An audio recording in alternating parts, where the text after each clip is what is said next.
Straight Riffin is filmed in front of a live internet audience. I am riffing. Mitch is riffing. What more can I say?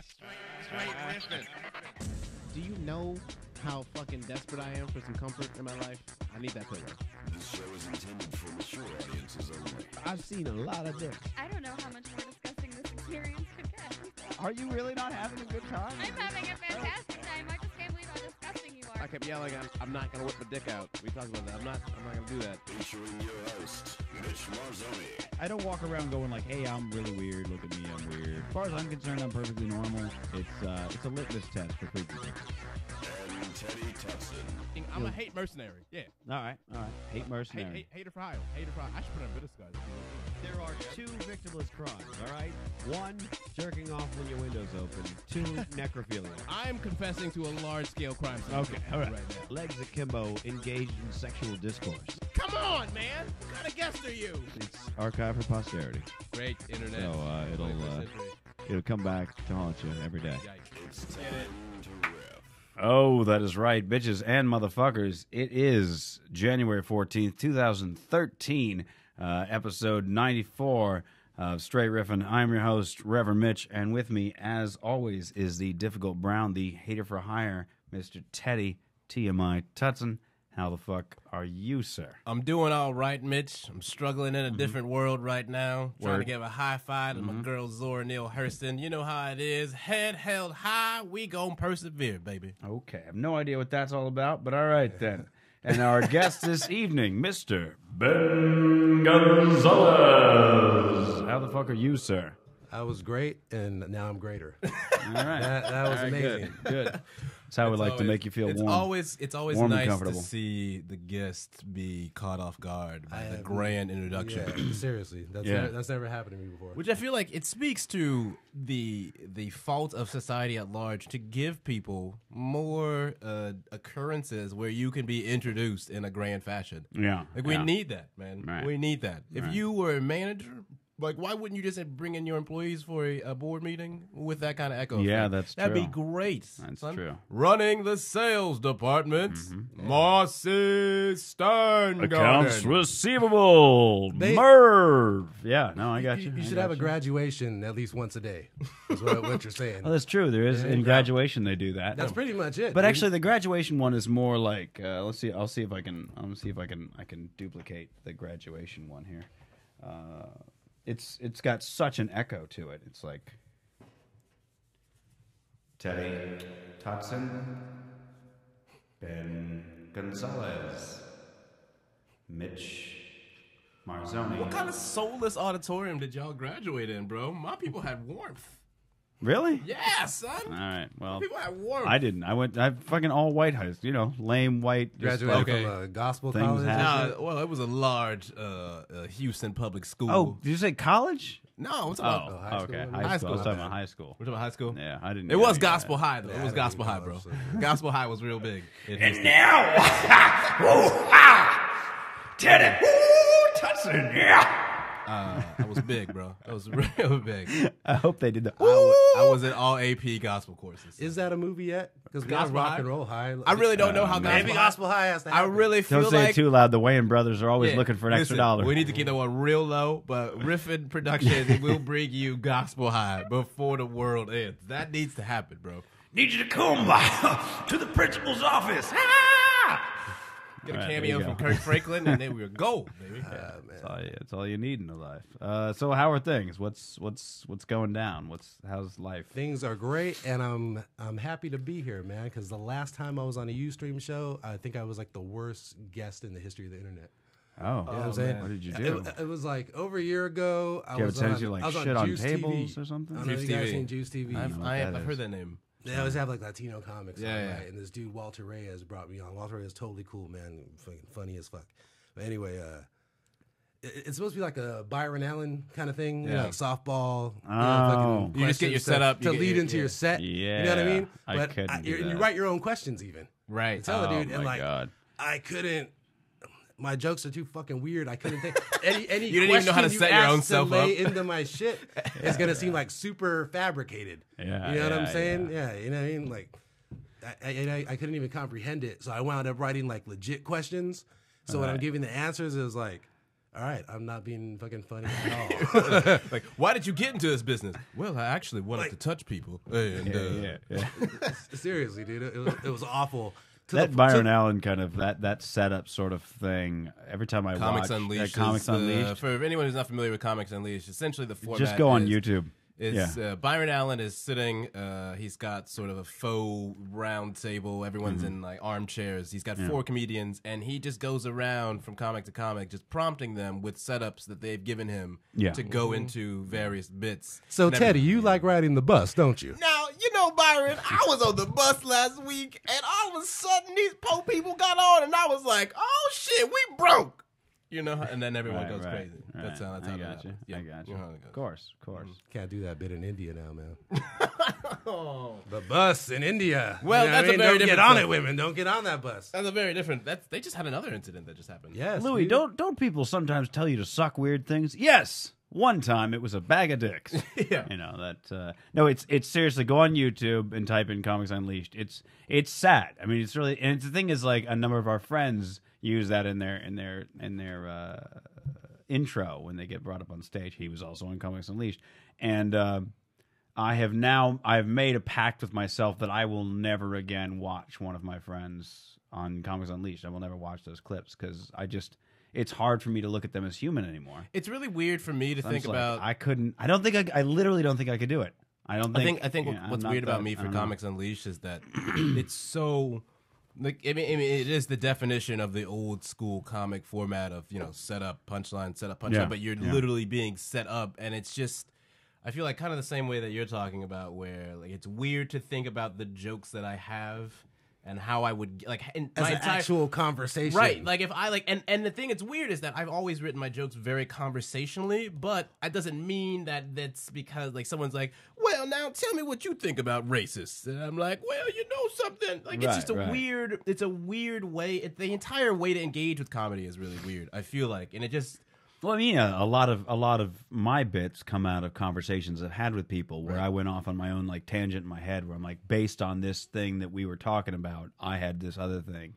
Right. Where like had I had the bit ready right then, it would have been one of the funniest moments we've all had or whatever. You know what I mean? But you don't have the bit ready ever. I think the other thing too is that because I feel like it almost kind of limits the dimensions of what you can do with crafting a joke, because so much of that is just, hey, I'm setting you up to talk about something. Well, this is what happened. Do ABC done funny, right? But then I feel like, especially with the way that I write, is that there's a lot of there's setup, and then there's a reveal this way, and then there's another reveal this way, and another reveal that way. So it's like if someone was setting you up thinking that you were going to see some very simplified joke premise, like they were doing you a disservice, because you are like, as the joke goes on, you're like, wait a minute, I don't even know what's happening anymore now, because I thought we were going to be out a long time ago, you know? Right. So it's almost like I feel, and it's kind of the same thing that happened with Last Comic Standing too, when in the midst to bill it for more drama and milk it for more of the reality TV format, they were like, these are the most important 5 minutes of my life, and I'm like, then you are doing comedy wrong. You know, it really should not come down to that at all. Ever. Yeah. Well, I mean, you know, the sad thing, and I'm trying to think of the analogy, but the sad thing is actually, no, I have an analogy, but we on this show do what the shows like that are trying to sort of fake. You know what I mean? Like the funny shit that comes out of this show, now you're on the spot. The funny shit that comes out of this show is all organic. You know what I mean? We have I wouldn't say we have like a no bits policy, but it's just sort of anybody who does a bit goes like, I have a bit in my act about that. And then they won't do the bit, but they'll talk about it. And probably, I assume, in my head, like that they go home and go, oh, I got to add that new thing that I added tonight. I can remember very specifically the moments in the show's history when someone launched into a bit, and it's really weird and very jarring and obvious. Yeah, and because it's like the entire flow of the show is going one direction, and then all of a sudden there's just this very regimented drop in there, you know? And I think it's really telling to see what kind of comedian you are, especially because so much with comedians in this day and age with Twitter and social media is just, I know you know about this, there were people like have to just like, I fucking killed it last night, or, oh my God, I blew up, you know what I'm saying? Like, I'm just fucking, I mean, like, no one cares. First, like, no one cares. The thing is, too, when you're a new comic, you have a weird, your gauge of when you kill is off. Way off, dude. Right. You know what I mean? Even if you think you're hilarious right up front, you're not really. It's also like you, if you spend as much time as a comedian talking about how well you did on stage as compared to just telling jokes, Yeah. I feel like it's a very weird dichotomy, and it's different if you're like, well, listen, I have like a side project that's dedicated to some sort of behind the scenes rigmarole to the joke creative process or whatever, you know. Yeah. But for the most part, if you engage with me, you're getting content. You're getting some sort of material. You're seeing me work and evolve on the craft, as opposed to just a bunch of preening and peacocking about shows that you have never seen and material that you don't know because I don't give it to you. Right. You know what I'm saying? And it's fucking weird, man. Like, it's just really, it's a weird thing. Well, the funky thing, especially when you're starting out, is something you sort of realize within, I don't know, first 30 or 40 shows or so, where you come to realize that, like, there's so many elements to it. There's like the audience was in a shitty mood, or so there's like how the audience feels in general, how the audience feels about you, your material, your presentation of it, and just the vibe in the room altogether. It's like, can they hear you? So there's like, you could, you know what I mean? Which doesn't seem like it would be. That happened to me the first 2 months. Yeah, right? exactly. And I like, know, there's a truck pulling up next to the club and unloading ball bearings, apparently. Right. Just loose ball bearings and Legos. And I think people have such a distorted idea of the day-to-day comedic process, obviously, from whenever you see things on Comedy Central with, even if it's a 7-minute set or whatever, you're talking about sets that have been heavily edited and there's no natural flow or rhythm. So whenever people come out to a live comedy show, you also have to account for the fact that people have no real expectations about what a live comedy show is anymore. Because unlike, in previous comedy booms where people, could see a comedian on a sitcom and then they could see what the act might bring out or whatever, and then they had to go out, to see that person perform when they were there in town. Now you can just fucking, you're like, oh, well, look, that's how comedy works. Like, I don't actually have to go out and see it live. I don't see how things operate in clubs or whatever. People don't go out and experience comedy clubs the same way that they did in like the 80s or the early 90s is what I'm saying. Because comedy clubs are as a thing, they're fading away. And the comedy clubs that do exist now, especially in places like LA, are kind of anachronistic. Yeah, they exist for they're the institutions. Yeah, they exist in perpetuity. And it's all but they're not breaking a lot of new talent. They're not featuring a lot of new talent. They just happen to have been the relics of the last big big bust through. Yeah. So I mean, that's my point there. It's just it's a difficult thing, and when you do really well, there's that. The first however many times that you do really well, after you realize what it takes to do well, is when you start going, no, I did all right, but it was just a really good audience. You know what I mean? You start getting into that thing where you're like, great audience tonight, or whatever the hell have you. And when it comes down to it, when you count it out after, a few hundred shows or whatever, you probably killed as many times as you bombed. You know what I mean? For the most part, the rest of it, 80%, you just fell in the middle. Dude, you did all right. You were better than other nights. Right. Yeah. I mean, I think people overdo it, dude. I think it's real. I've always covered place. Yeah. I mean, I think it's real telling if you walk away from a show and the first thing that you want to talk about, and especially now in an age where it's almost basically a requirement if you want to be a comedian in the 21st century to have some sort of social media presence. You know? Yeah. Where the first thing you want to talk about is like, oh man, like fucking killed it last night or whatever. Like, oh, great show, just ripped it. As opposed to just like, maybe I just want to just not say anything and just think about some jokes. I say, like, I'm not saying that it doesn't happen, but I don't see as many I did wells. Maybe it's just the people that I talk to. I feel like it's like what I'll say when it's a good show, when I felt good about it, and I still can't even say it now. It's just I'll say like, man, that was a fun show, or man, that was a good show, or whatever. Not I was really good. Just the night, like it was a good night for comedy. You know what I mean? It's like if I say anything, and I rarely ever say anything about shows on Twitter as far as after the fact, but you know what I mean. I feel if I do it. It feels like most people I know do the same thing. I feel like, Ben, what do you? I mean, in terms of that, do you see a lot of that in terms of Facebook? I mean, I do it after shows, and I'll say if I did good or bad, but I'll say when I did bad. Right. You know well, what that I'm can saying? make sense. Yeah. Dudes will say they killed. But that's and I feel like that's You know what I the mean? difference between someone like you, who is, I mean, that's the kind of difference of self-awareness and assessment, you know, between like, you know, if you're opening up to people and you're like, yeah, you know, this was a rough night, but you know, took some things, whatever, as opposed to the other thing, which is like, and I think that's kind of the thing that I'm more targeting, which is that comic sense of like, I can never really seem like I didn't do well on stage or whatever, you know, where and that's kind of, I feel like, I don't know, maybe it's just maybe I'm fucking following the wrong people, who knows. But, maybe well, I don't know, but I mean, I feel like well, no, I mean, I don't really fault. That's the thing is about comedy is that I feel like comedians eventually realize is that people, audience members, don't want to hear you talk about your really great day and how everything's going wonderful in your life. Yeah, exactly. Right. If you're an actor, they'll love that. You know, sports guy, whatever the fuck. Yeah, but a comedian, they don't want to hear that. Musicians, they want to hear same about things for musicians, basically. Exactly. Musicians, they want to hear that you fell into shit yesterday Tortured. while you were proposing to a woman you just met. It's the tortured creative types, essentially, and that's what comedians fall into. You know, Right. So if you're going out there and you're like bragging, or you've got a little too much braggadocio in general, and you're too full of yourself, I feel like you're doing a great disservice to your comedy. Oh yeah. Because like people might just not laugh at you out of spite just because they want to see you fall in shit. I think you the know? other thing too, so it's funnier. I mean, I feel like the other thing too that happens is that a lot of comedians are really short term in their focus in terms of growing, is what I've seemed to notice. You know, Right, I don't right. really. There is definitely that you know, in this town and probably other towns, but certainly in this town there is definitely that contingent of people that are like, you know, this is my really long-winded audition.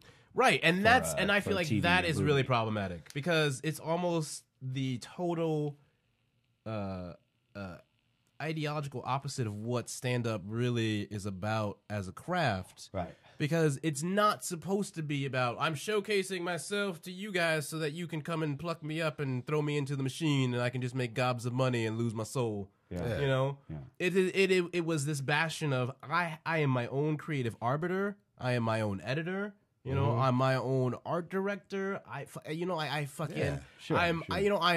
own writer. I'm my own creative control here. Yeah, exactly. And not only that, but I have such confidence in the production that went into this craft. I'm going to take it to a fucking room full of strangers, maybe a couple people that I know, and just lay it all out there. Right. Yes, people don't get that about the balls of it because I'm not singing, dancing. I'm not doing anything exceptional. I'm doing basically what you could do, talk. Yeah, Right. it seems And easy. I'm going to try to convince you to listen to me and be on my side, and I have about 10 minutes to do that shit. Yeah. You know what I Right. mean? And by the end, all you motherfuckers are going to be laughing. Right. And the thing about, and I feel like the thing about it, which is very different when you have so many people who are just doing it to showcase for a fucking sitcom gig or some you can kind of fucking eye that shit out, like, to some degree these days. I've noticed that people who go up with a personality in place for their comedy, which is like, as far as I'm concerned, like, I'm the quirky guy. it takes you like a good 5 years to figure out what your personality really is in comedy. If you go up on stage going, I'm going to be this kind of a person on stage, then you're going backward. You're not. You got to grow into the thing- being somebody. But then, so there's that, and then they do sort of one-man skits where I was talking to, you know, and then they're suddenly doing characters, and like, again, like, this is way too, Where you it's don't almost know like how I'm this works. showcasing my ability to do character dialogue. Yeah, and you're just going like, that's not, you know what I mean? You see it all Which is the a time. fucking, Shows and around I here, feel like, man. again, man, Yeah, and it's sad. it's a real fucking slap in the face because the thing that I think is so awesome about comedy as a creative endeavor, which is so great as opposed to what everyone is trying to strive towards with, you know, very regimented and templates of you know, what you can fit into in the traditional network mold, is that you get to sort of set your own narrative arc with stand up. You know, you get to say like, yeah, you know, like, okay, this is my fucking special, and this is this album, and this is how this sort of chronology goes, and this is, you know, like if you are interested in this larger story that I am trying to tell, then it has its own history. You can point to it. You can build its own sense of community there. You can connect people. And I think the thing that is such a fucking frustrating thing is that you've got a lot of really very funny, talented people in this town who talk, who have mastered the art of being funny and being vulnerable and honest all at once. Right. And you know what it is? There's no fucking, it's like heroin. There's no goddamn better feeling than walking up in front of a room full of strangers that you're on completely even keel. You starting from who zero. Who are judging the fuck out of you, by the way. You could walk hate on you, right? Dude. It's like one of those things where you could walk up on that stage and they want to pummel you in the face, or they want to hold you over their heads. And like getting up on that stage and just with your voice, just with words, like no special equipment, no band backing you up, ideas, nothing. The mind. Just like, I'm gonna talk for 8 minutes and like transform a room, and then you get off and they're clapping and you're just like, all right, look, that's the greatest feeling. Again, yeah, like right? that's the greatest feeling on the planet Earth. And that's where that thing where you know, I was in bands a lot when I was younger, and you know, when you got the whole ensemble of the band, there's always that thing in your head where you're like, something goes wrong, I can blame the guitarist, or I can blame the drummer. Everyone blames the drummer. Yeah, come on. You know what I mean? Whatever it is, whatever it is, you can blame the drummer. You, don't act like you we broke don't a know. string, you missed a beat, whatever the fuck it was. Goddamn drummer didn't tighten my guitar. You know, you can blame the house sound, or like, oh, they didn't have my Be monitors like James turned Brown up right. there. Yeah. You can blame anything. Oh, the light wasn't hitting me right. It didn't get my flow. But like, put the light on James. Even but if like, they did good, he fired him. as a solo comic, you got for better or worse, it's accountability. Just it's you, the and that of it. feeling of like when that feeling of like knowing in yourself that like somebody could pull you up out of bed and go like, you need to be on stage in 30 seconds, right? And you could do it, and I think without that's, in your underwear if you had to. I think that's the thing that is most that's kind of the biggest gulf between people who are actually comedians and people who are attempting comedy, and then people in the audience, is that I can remember attending shows out in LA before I actually started doing comedy. You know, I went to the show at the Laugh Factory, and I remember sitting there and thinking exactly what you were saying right then, which was, if someone plucked me up right now and was like, go on stage, do it, you know? Right. I would be like, I know that I'm a funny person, but I had not taken the time and effort to prepare for what that endeavor really meant. And I knew, and that is the fucking humility that people don't have when motherfuckers be heckling and shit. Yeah. Because in that moment, I was like, yeah, I know I can do this, but I haven't done the work to do it. So I would never delude myself into thinking that if someone put me up right now and said, be funny, the odds on favor is that I would be a disaster. Right. A fucking disaster. Yeah. So I feel like that, and like it was that fucking article in the Tribune where they had two comedy writers talking about, the ones about how defensive heckling is great. Yeah. Right. Fucking. Where it's, if you are a person who thinks heckling is great, you're a fucking coward. You know what that is? That's what happens when every fucking comic has a fucking comics, please, for the good of comedy and your own career, stop putting up videos of you smashing a heckler. Right. You never. Right. There's no. You like, know, I know it's fun bragging rights. I get it, but like, tell right. your story to somebody, to another comic. They'll enjoy it, and you guys can swap stories. Stop putting that shit on YouTube. Do you know how you fucking? It's just getting, because every heckler now goes, this is going up on YouTube. Yes. I can't remember. I think I don't remember where I was. It was a few months back. I was at a slightly larger show. And somebody was on stage, and I heard a heckler do some couple things like this. And a friend next to him was like, you'll see this shit on YouTube. And like the comedian was like, I fucking can't even. And he just tried to go on with his act. He didn't reference that. He just tried to go on with his act. Mm-hmm. But that thought, like, that's what happened. I was like, that's what these guys are thinking now. Like, I'll be the drunk, obnoxious guy who ends up on YouTube, gets smashed by the heck, you know. But the thing is there shouldn't be like an 8-minute video of you smashing a heckler. Yeah, like but you there's need 8 fucking minutes to destroy thousands. a heckler, dude. Right. You didn't destroy the heckler. The heckler Yeah, took yeah. over your whole fucking set. Yeah, bro. right. You know how you Yeah. destroy 8 heckler? minutes? Yeah. And now you're Come on, you're dude. just encouraging them to say like, if you heckle me, Basically, you I'll gave make you somebody else a semi-famous. set on your YouTube. yeah, Yeah, exactly. you're essentially giving a giant broadcast to everybody saying, if you attend my show, I will give you more attention than me, the person who is actually supposed to be receiving the attention because I am the professional. Another on the thing stage. bands don't have to put up with. Right. You start heckling, And- I'll and- hit a drum.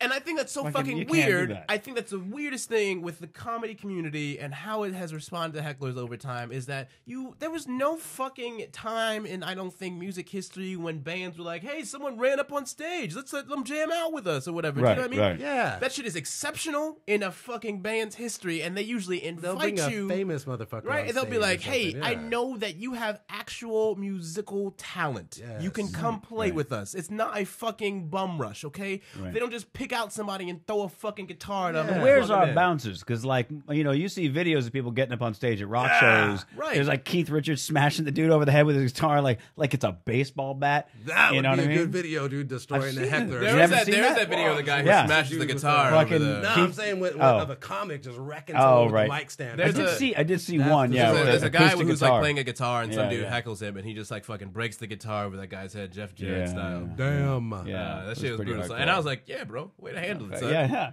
Like that's what I'm saying. It's like it's sad that like it's weird. You go to the improv and they have the whole thing before. No heckling, turn off your cell phones, no filming.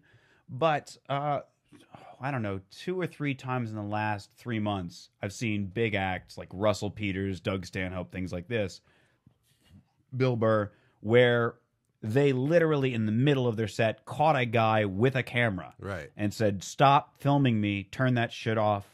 Right. And the guy kept filming and didn't get kicked out. And I was like, why put up the fucking warning if you're not going to kick out the hecklers and you're not going to kick out the people fucking filming? What else are you doing? Yeah, like you're just going to hope that on their best Yeah. behavior they're just going to listen to your, like, why would they? You need to start kicking people the fuck out. Well, if you there's- heckle, there's you no- fucking leave. there's why no- put up with that shit? Comedy has this fucking weird.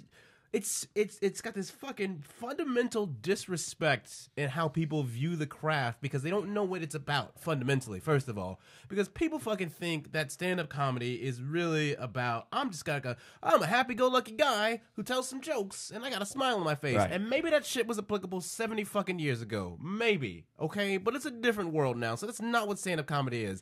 And what I've always said is.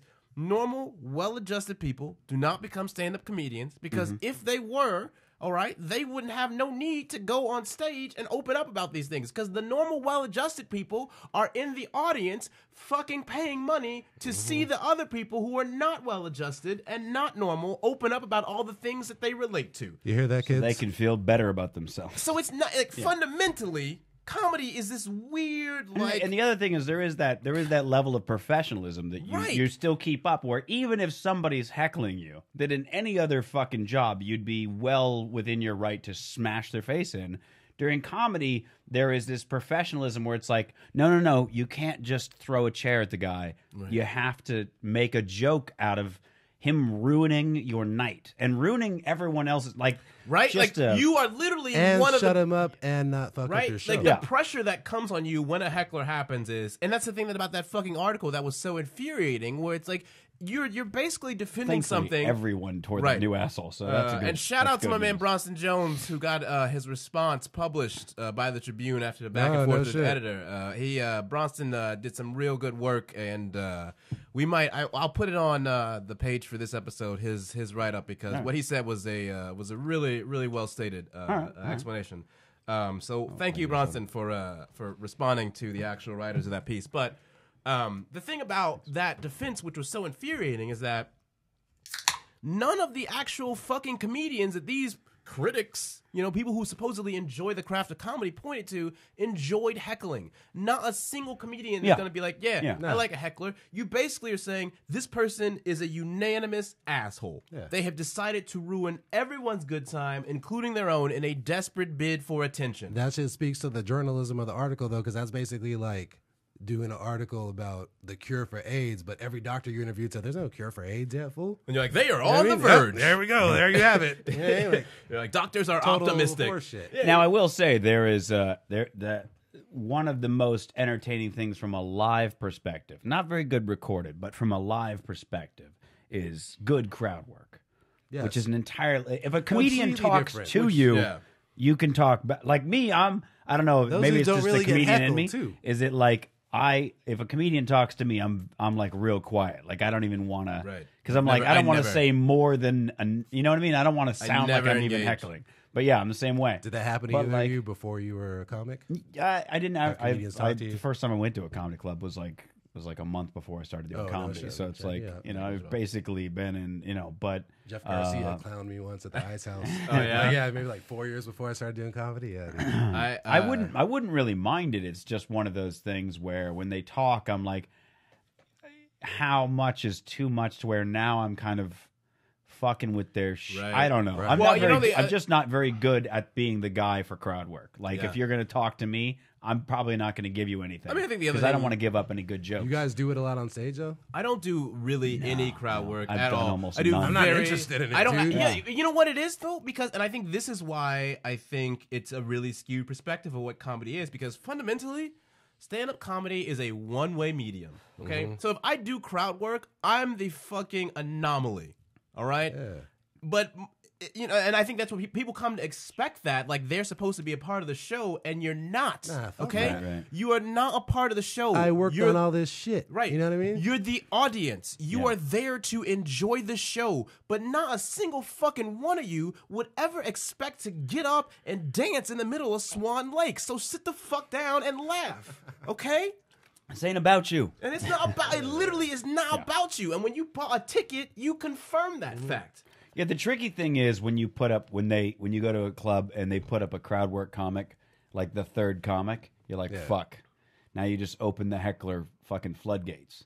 Because now they're next. right now they're comfortable talking to the guy on Right. stage. And I hate it. And they're I drinking on top of I that. By the hate time it. the eighth comic goes up, it's just hecklers. Right. That's the only people left. Yeah, and I mean, I really, and you know, and like that's why I really appreciate a comedian who is phenomenal with crowd work, because they understand that nuance between engaging the audience but never letting them dictate the pace of the show and feeling like they are in control of everything. You know, Right, right. at no point does the audience feel like they could throw a fucking mutiny of Right, the right. performance. Yeah. Right. And I think this is the thing that I wanted to ask about. It's kind of what we touched off this whole conversation earlier, when you come out and you are you're already being judged, you know, because for the vast majority of comedians, you have no real background with the audience. You've never been seen on TV, okay? Yeah. Even if they've seen you on TV, they've never seen your stand-up act before, Yeah. so they only know you Which from is like my favorite Yeah, thing. no, right. gives a So fuck, so yeah. basically, you're always a caricature unless you are one of the preeminent comedians, you know? Right, So right. you're always being judged when they first see you out on stage. And my question, though, is are you aware of that now at your point in your comedy career? Because I feel like really early on, I was like, yeah, I know, like, people are fucking thinking about me. But now, I'm aware that that's a thing, but I've never... welcome it. Yeah, I don't pay it any consideration or anything like that, you know? Yeah. Or if someone's like, oh, this person's in the audience, I'm like, am I supposed to be... You know, but like I know it's interesting to see that evolution of self, though. Yeah. In comedy, where you go from being like... And it's from going through it. You have to eat shit. Like, when we were talking about like 10 minutes ago was probably sounding like more inspirational. yeah, You know what I mean? To fuck yeah, we do that. Oh, you know, Yeah. on stage and the Straight connection. inspiration, Dude. yeah. Now You know comes what I the mean? self-loathing. This is the real, dude. Kids listening at home that were thinking comedy's for you and shit. You have to eat shit. And if you're eating shit in minute 1, you have 10 more minutes. You know what I mean? To Yeah, either yeah. win them back or... Right. You know what I mean? But you can't. I after have, a while, you welcome that, man. I You respect want, no like a comedian, challenge. no comedian who just gives up in the middle of a set and fucking puts their mic in. Fuck Do you know what I mean? that. If you like, and I know there are extenuating circumstances. The most famous is the Opie and Anthony tour in Philadelphia when Bill Burr finally yeah, went yeah, off on yeah. everybody. All these other comedians, like I think it was like Don Marrero and a bunch of people, Yeah, like yeah, just yeah, were like, yeah. I'm not gonna Yeah. put up with this shit or whatever. So I'm not talking about incidents like that. I'm talking about just a comic who's not feeling like they're doing well and just putting the mic in the stand and walking just out like bailing, a bitch. yeah. I've done that. I did that once. I was You a just, bitch. I was too damn drunk. Oh, that's different. I remember that. You're- I literally recall. You knew when to say like, when. yeah, No, I like- 5 minutes Yeah, into right. the set. You knew when to say when. I don't after even you know did it. this is For all I know, idea. a friend of mine videotaped it. So for all I know, I did finish my set, but my recollection, what I remember was I was doing my set and the screen in my head just went blank, and I was like, Nice. I was thinking, what's my next bit? Wait, what's this bit? What was the bit before this? Holy shit. And then I looked out and I was like, So blank, and you couldn't scroll just back. couldn't even. Yeah, just Nothing. everything disappeared, and I was like, I have no fucking. And I was like, you know what? Just put the fucking mic in the stand and walk off. And I went to go grab the stand, and I put the mic next to the stand, so it fell off the stage into the crowd. Tough, bro. And I was like, into the crowd. Oh, damn, like son. onto the floor. Yeah. You are like a drummer and shit. Yeah, Here like- you go, ladies. Hey. You were the drummer This that tried to was at spin the did you drumsticks ever- and did the you shit ever- poke someone's eye out. Did you ever perform at the Spotlight? Nah. Oh, okay. Well, it was, the stage is about 4 That's feet a off the TK's ground. Club, right? Yeah, Yeah, yeah. back in the day, yeah. So the stage is about 4 feet off the ground. So from mic stand level, where I'd put the mic in, I'm 6'1", so about 5'8" or so. So from about 5'8" plus, so 12 feet or so of this mic just falling, whoom, and it just in the crowd, on the ground, whatever you want to call it. And I just remember looking down and going, I'm too drunk to pick that up. And I just went, good night. And I walked off stage, and my friends who taped it say they won't show it to me, so it must have been terrible. They closed the club shortly after. Those are good. The Spotlight is out of business these days, folks. Here's the man who shut it down. Yeah, you're welcome. Those two things. You're are welcome, going back. Southern California. Spotlight. That is a fact. Spotlight is no longer in business. So, but I do like to do the thing. TK just turned us off. I do like to do the thing where I like to start a set with a really awkward setup. Yeah, that's, And then a pause for like a good few seconds while the audience goes, does he even know that he just said that? Or like, does he even know where he's going with this? I'll give you a quick one that I only used a few times. I felt like I should keep using it because I always Doing love the bits way. on the air. Yeah, folks. yeah, but This I'm is a telling you, rare so it's okay. moment. It's Here okay. we go. Is I would say breaking the fourth wall. not hello, not how are y'all tonight. This is literally I'd pick up the mic and I'd say You want us to set a scene like an I'm not afraid of black people per se, but I am scared to death of that black dude on the Allstate commercials. You see? And the amount of times that I'd say, I'm not afraid of black people per se, and you just saw white butt cheeks pucker, just like, oh shit. Like it was real quiet, and I'd Close the stare around checkout. the room almost kind of nervous. And it was like that moment just before I got into it was like, oh, I could eat that. That was my meal. So, I do one you know like what I mean? that, but I don't always get that response. Like I do this joke about Lincoln, the movie. Right, Like when you first saw Star Wars, you wanted to play Star Wars. You wanted to get a lightsaber. You wanted to own R2D2. Well, I just saw Lincoln, and I really want to own. There's the pause, and I'm hoping people are like, "What the fuck?" But I didn't get that vibe. But anyways, I say I want to own a Civil War uniform. I'm hyped on Civil War reenacting now. It's like when you see Rudy, you want to play football. I saw Lincoln, like let's get down. You know what I mean? I think maybe it's in their head they're going, he's either going to say, now I want to own a gun or a slave. If you threw the word gun or slave into the opening, If you took You know what I if you mean? put slave in there, if you said I saw the Lincoln movie about the slavery and everything else like that, and now I really Maybe want for to people own. thinking like it's a Lincoln movie about like continentals. Yeah, well, I'm just saying, like, people don't- because there's two things that you could go Yeah, I with get that. it. They're you know not what I'm putting the saying? imagery in there. Yeah, because they're like, well, he's going to say $5 bill. Yeah. own a slave, own a gun. Yeah. There's a what's I can't think of the term for it, but it's basically like sort of implanting. It's like Inception. no, it's like I get what you're a subdued. saying, though, You know what I yeah. mean? Where Yeah. you subliminal If message you're just in a saying sense. Lincoln, it's not the same as Right. something If else. you'd have mentioned slave, just thrown it in there, even in the beginning of the sentence, to where they would have forgotten it, it would still be in the back of their head. See, it would but be all then I say Inception-ish. I'm the South. Where's the kick? Yeah, you wanted that Inception. But no, you know what it is? So it's the same thing where Mitch is. This is probably the best example since we're going around the table right now. But Let me do a bit now, too. Come on, man, No, please, I can dude. do that. But it's the same point that Mitch is making about the setup. But the joke that I have, which is, I start off by saying I'm traveling a long way to talk to you about something very important tonight, which is the difference between, are you a racist or are you just a terrible human being? Do you know what I mean? Right. And that's how that's what I say that as the host of the show. Yeah. So I'm the first face that you see, and that's how the fucking show starts. You know what I mean? And more often than not, it gets a really big laugh. And then sometimes it'll get like a really like awkward laugh, and then sometimes people are just dumbfounded because they're like, I have no idea. They're like, damn it, he's going to bring that up. Right, but it goes in very obvious different directions from what you're expecting or whatever. But it's a very, I mean, like for people to go and like, I'm out to a comedy show, you know, and like the host comes up and is like, I'm dropping some real heavy shit on that. You know? It's one of those things that we were hoping the host wouldn't notice he was black. Right, I feel like it's one of those things. You're racist. It's one of those things that when you talk to friends about being a comedian, you know, it's again the same legitimacy in the profession and the respect. They just want to make a bunch of dumbass fucking jokes, and they have no idea that this level of thought goes into how you engage, and that's why I'm always I want to punch somebody anytime that some friend of theirs makes a dumb joke, and I go, "Dude, you could be a comedian." I mean, no, you can't. You can entertain your dumbass friends at Johnny Rockets. Rockets. Sensibility involved. You cannot be a professional comedian. Yeah, there's a world of difference between riffing at a party, right. and standing up there for 8 minutes. You don't on put a your fucking own. Band-Aid on somebody and then look at someone and say, you could be a doctor. That is the same fucking principle. Everyone gets the same chance, though, dude. And that's the thing, though. Especially when you're starting out, you're doing shitty shows that'll basically let anybody on.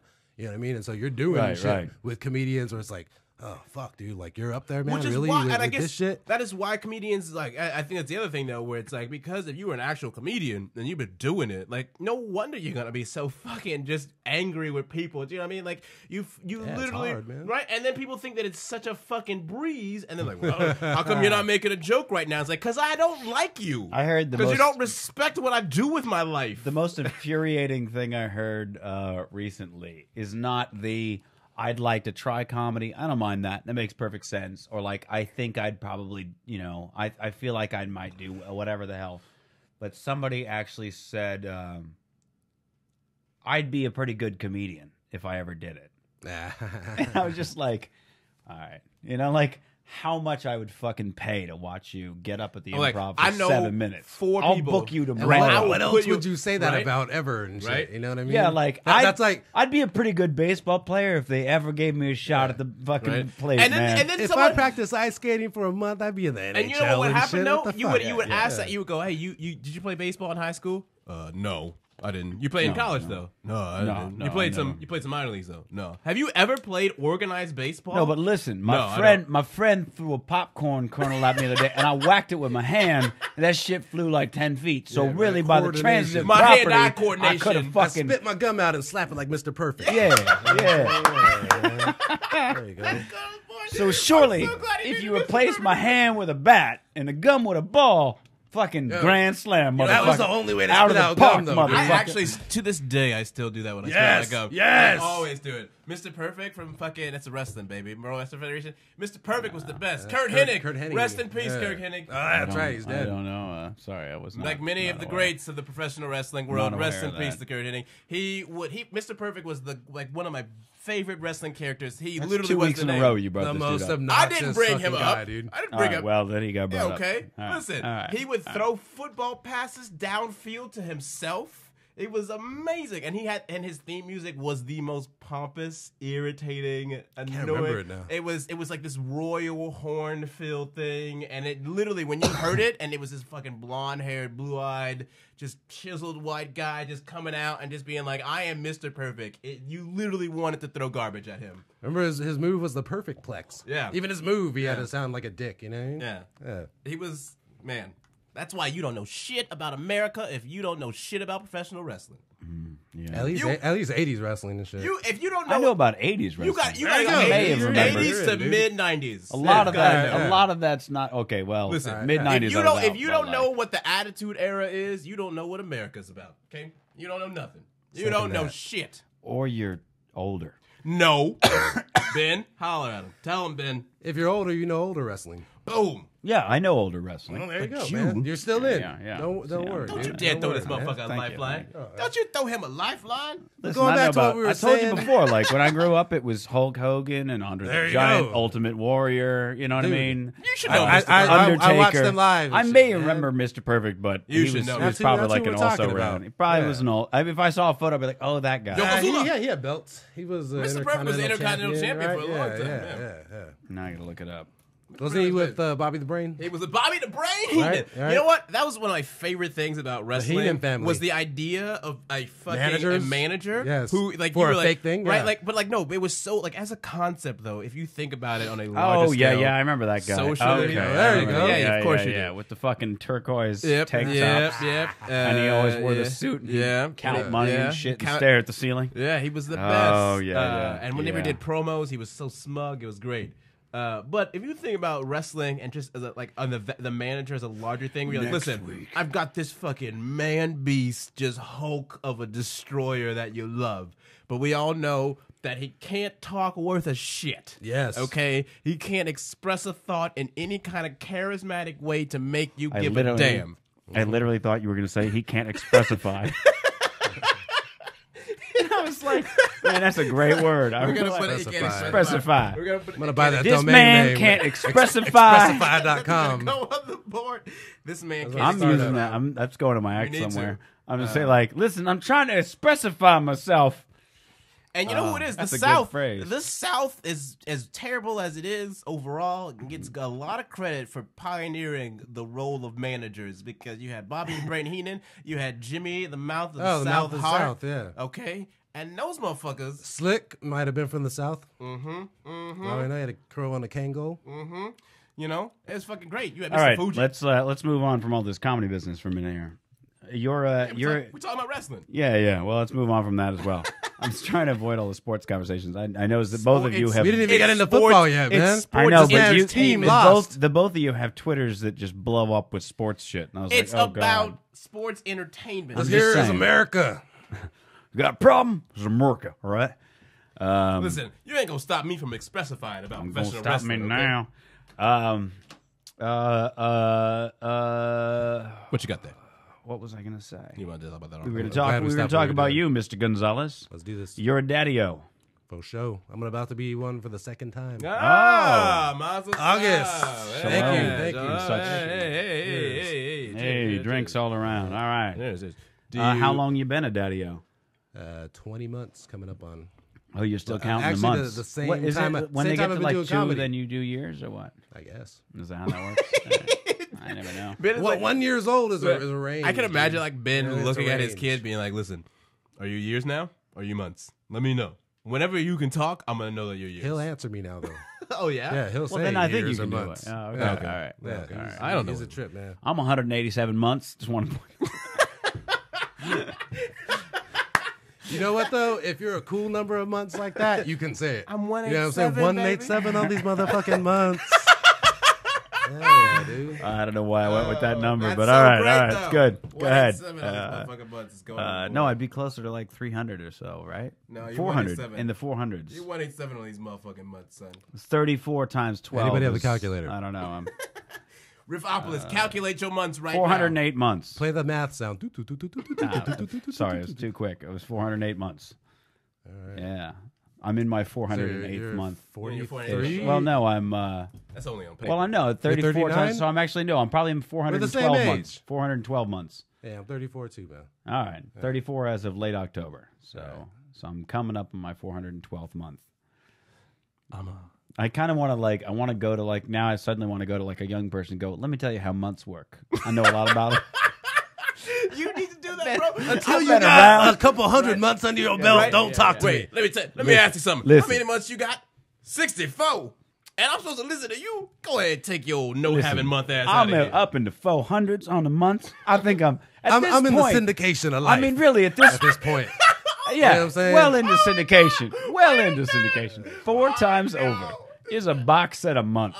But I am, dog, because I'm working on the second kid. You know what I'm saying? I'm Right, like right. Chuck Lorre dropping Yeah. kids. Yeah. They're going to be hits. I could officially call myself an expert on months at this point. How You do anything Those are my 400 two kids times. are Mike and Molly. Right. God, son. Yeah. Wait a minute. I'm in the syndication of life. Oh no. Oh no, son. There it Oh, is. my So we're God. both month experts. Oh, my That's God, good. son. Oh my God. We know the Oh, visible. But I have not been 12. counting the Wait, I last just want 20 like, like I just you want have. an old black man to walk in right now and be like, I've been here for 1,300 months. Oh, man. All right, you win. Fine. Rub it in. Black people so old. We'll never be You that have to old. be 100. You have to be 105, I think, to be 1,300. Let me check. That's an old black person. Teddy's the That's one old. upper. You know all black people don't age by the Let me same tell you about number. catching a fish, son. Oh, 108 would be 1,300. 1,300 months is 108 years old. Okay. All right. Black I'm bad with people math. live to 105. 108. I You know was we don't close. age the same way as everybody else. You knew that. I mean, that's fair. That's on. fair. Yeah. So you got the 20-month-old, and now you're gonna have That's a son, right? You got a son. It's a son. I got a son. It's a. Yep. All I right. have son. Made son. Did it Regular change your Simba. whole? Did it change your whole act?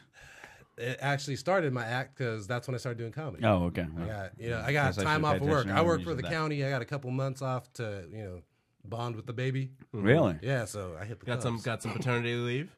Yeah. Nice. So let nice. me use this time to start doing comedy and not get paid. So did you always have that itch though to go and do stand yeah, up? dude. I was just scared of bombing, dude. Yeah. Scared of bombing. But that was like one of the first things I wanted to do ever since I saw comedy specials when I was a kid, dude. Yeah. You watch Raw, you're like, you can do that?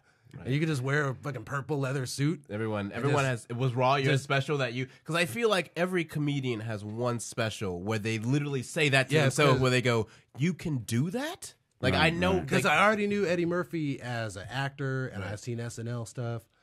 And, like, he was awesome. When you were a kid, Beverly Hills Cop, Coming to America. Absolutely, Trading yeah, I saw yeah. Beverly Hills Cop Absolutely. again. Those are It's fucking incredible movies, amazing, dude. Sometimes I can't even imagine that Beverly Hills Cop was made. You know what I mean? Like, And I was little for Delirious, so I couldn't, you know what I mean? My parents aren't that irresponsible. We're going to just slap on Delirious. I for believe you mine and may shit. have been. You know what I mean? But by Raw, hey, you're 9 years old, don't repeat this stuff, but, you can watch Raw. Right. And I was Right, like, right. holy shit. Like, on top of that, you could just do this. This is badder than the movies. Now here's the thing: is I grew up mostly listening to like Bill Cosby, definitely some Eddie Murphy.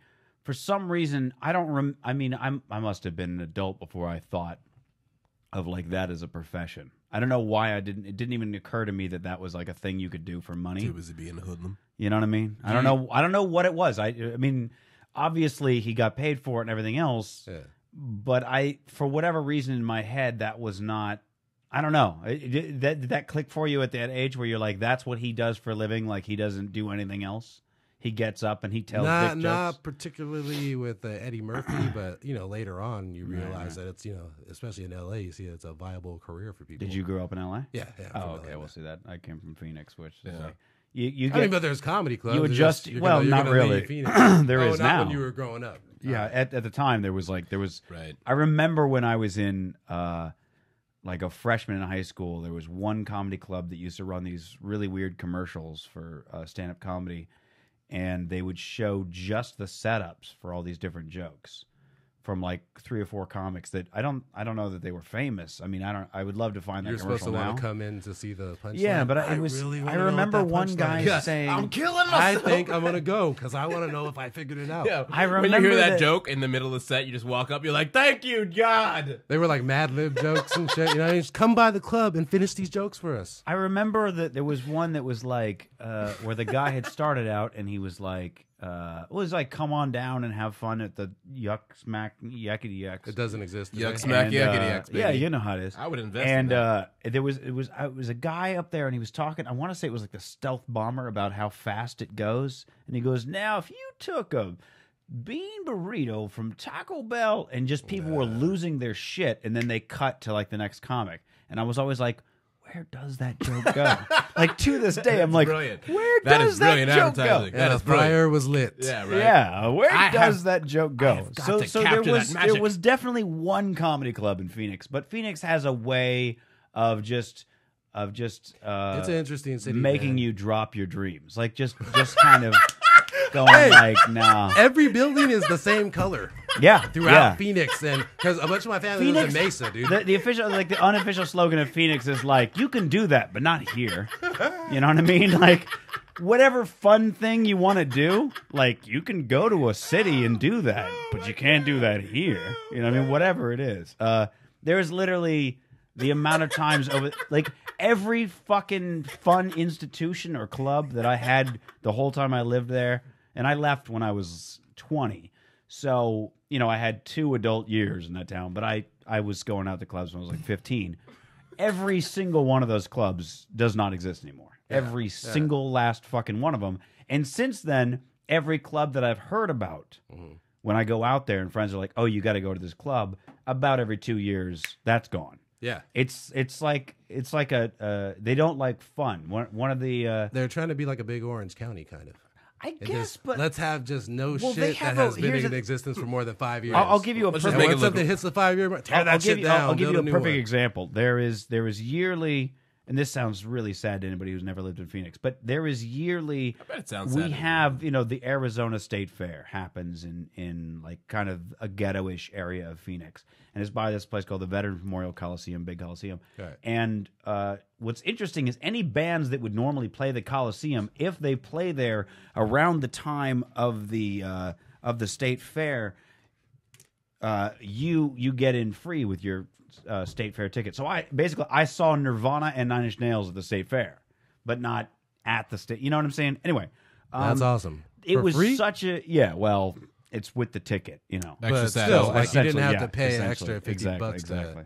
See, So they have that at LA County Fair, but I saw like the Isley Brothers. yeah, well, Hey, most hey, states. that's great. I would No, love most- to go. But I'm most, saying like- it's not like because he's saying when he was younger, That sounds even like a this great is enough it's guy. a hot Yeah, time yeah, to see no, I Nirvana know. and Exactly. You know No, what well, I mean? this- Anytime's a hot time to see the Well, Isley I- Brothers. I mean, we're also. I mean, Ron Isley's never gonna die. All right, Kurt Cobain is dead for like 20 years. Man. I saw Green Day. I saw Slaughter. I saw Gallagher. Up all night, sleep all day. Yeah, I went Holy there. shit. Here's what kind of balls Slaughter has. They opened with that song, Oh, that's and their I was only like, song. and I was sitting there going like, yeah, literally after you that, good night. I had a really good time during that song, and then I man. immediately was like, wait, I don't know any other Slaughter songs. This was a terrible idea. every other band and I has powered the sense through, to- and then I think Slaughter was like, all right, we know what's up. We're gonna play do it the song again. again. And so they closed with the song. So it was almost like everything in between was a weird dream. Anyway, so the cool. state fair That's in most so places, like depressing. the county fair, is like a low rent because you have actual, especially in California, you have actual fucking theme parks. Arizona does not have them anywhere. We have water parks at best, and they're fucking low rent. And so the thing is, not only do we not have any kind of theme parks, we had the state fair for like 2 months. They stuck it in the middle of the ghetto. And the amount of people whose mothers, concerned mothers, I had friends of mine who, when I was younger, Six Flags might bring a Six Flags Arizona. And you'd hear people's mothers go, oh, that'll bring all the gangs like they have in California. And you'd go, where do you get that idea? Well, California has several theme parks and a shitload of gangs. Mm-hmm. That was factoid one. These things are true. But whatever, hand in correlation, hand. causation. But, okay, these things are true.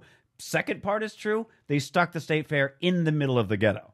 Like if you walked more than a block from the state fair, you could get held up or shot.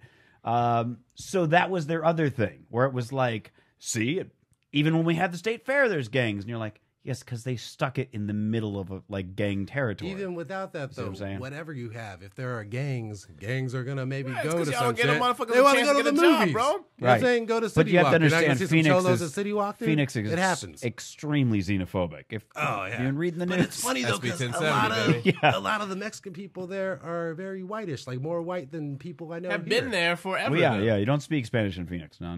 Yeah. That's Oh yeah. that's no bueno. It really is a lot of retirees who have flocked there over years and just because you can buy half the state for what you pay out here. Arizona was gonna fucking sell its Capitol building. They were so out of money, man. They were gonna rent that shit out, bro. And they are so fucking destitute. They closed all their rest stops in the state a couple of years ago. Just shut it all down. Yeah, it's a trip, man. Right. It's So that's where obviously growing up there, I didn't have comedy aspirations. the long and the short of it. Or aspirations, period, other than to leave, right? Right. Yeah, well, I mean, I wanted to be in My a only band. dream I is did to have musical Phoenix, city inspiration. of crushed dreams. I did have musical spring aspirations training. because we had. The thing is, Phoenix is a big metal town. Like they're all metal. Something about the desert and American Indians and metal are they're inextricably linked. And a lot of old rockers either lived there or moved there. All of Dawkins lives there. Alice Cooper lives there. Dave Mustaine lives there. In fact, I think all Alice of Cooper, Megadeth big lives golf there. guy over there. Yeah. My That's what dad's drew golfed him with him a back, few times. Yeah. Oh, there you Yeah. go. Look at this. Yeah. Got a little golf day with Alice Cooper. Yeah, son. yeah. My dad, You know my what I'm dad. saying? It's on my first DVD. My dad loves to point How out many holes did whenever you shoot? 18. Sorry. He loves to 18. He loves to point out that when he looks at all my crazy looks and everything else, he's like, but you're like that all the time. And he always likes, I went golfing with Alice Cooper, and he's not in the makeup and everything. I'm like, yeah, he's 65 years old. Like, yeah, I get it. He doesn't walk around with face paint on, but like, neither do I. And I'm not that crazy. I don't know. Carry yourself like a 65-year-old man, son. Yeah, I don't know. It's so that's he likes to point that. So yeah, no, I did have musical aspirations there because of their huge metal scene, and you get it delusionally into your head that like, yeah, this could totally happen. But then like you look over the list of bands that have made it from Phoenix, and there's no one on the list, and then you start to realize POD like, from? That's Jimmy Eat World. yeah, Is Jimmy World from that's Phoenix? Hey, I disagree. Is it though, with that technically, they don't want to have technically, fun, though. they Whenever came I go to from. Arizona, I feel like they came fun. from another place, and like just before they broke, and then they set up shop in Tempe because it was cheap, or Scottsdale, something like that, and then they got the fuck transplants. out. So there was like, you know what I'm saying, like thin on the ground. I couldn't name you a single Jimmy Eat World. I'm not sure I've ever even middle. heard them. I know the name. I've heard the. Of course, heard it on K-Rock, from Phoenix, you dude. hear the Yeah. name. I and can you're think like, of oh, one yeah. Jimmy Eat World song that I enjoy. that I enjoy. Yeah. There you go. So yeah, but you know, Revelations. surely top of the charts. Those guys. There's been like 5 over the years that have like had a song on the radio, but like for the most part, not. I did not know Jimmy Eat World from Phoenix. My mind is blown right now for some I don't All right, understand well, why there it's you so go. blown. That's but damn. that's a thing. Tidbits, man. That's I what really I'm did here not for expect and that. shit, dude. Nuggets of You a knowledge, POD dude. fan? No, do not care for payable Ben? on death. Chula Vista, I think they're from. Oh, they're from Atlanta. They're from California. They wouldn't be You don't like you don't San come Diego into or Phoenix with something. that kind of shit. But hey, Christian. It's all Christian. what you were saying about know, no fun I know. there, I think they like Death to party metal. in Phoenix, dude. What's that? Whenever I go to Arizona, man, Mesa, they want to party.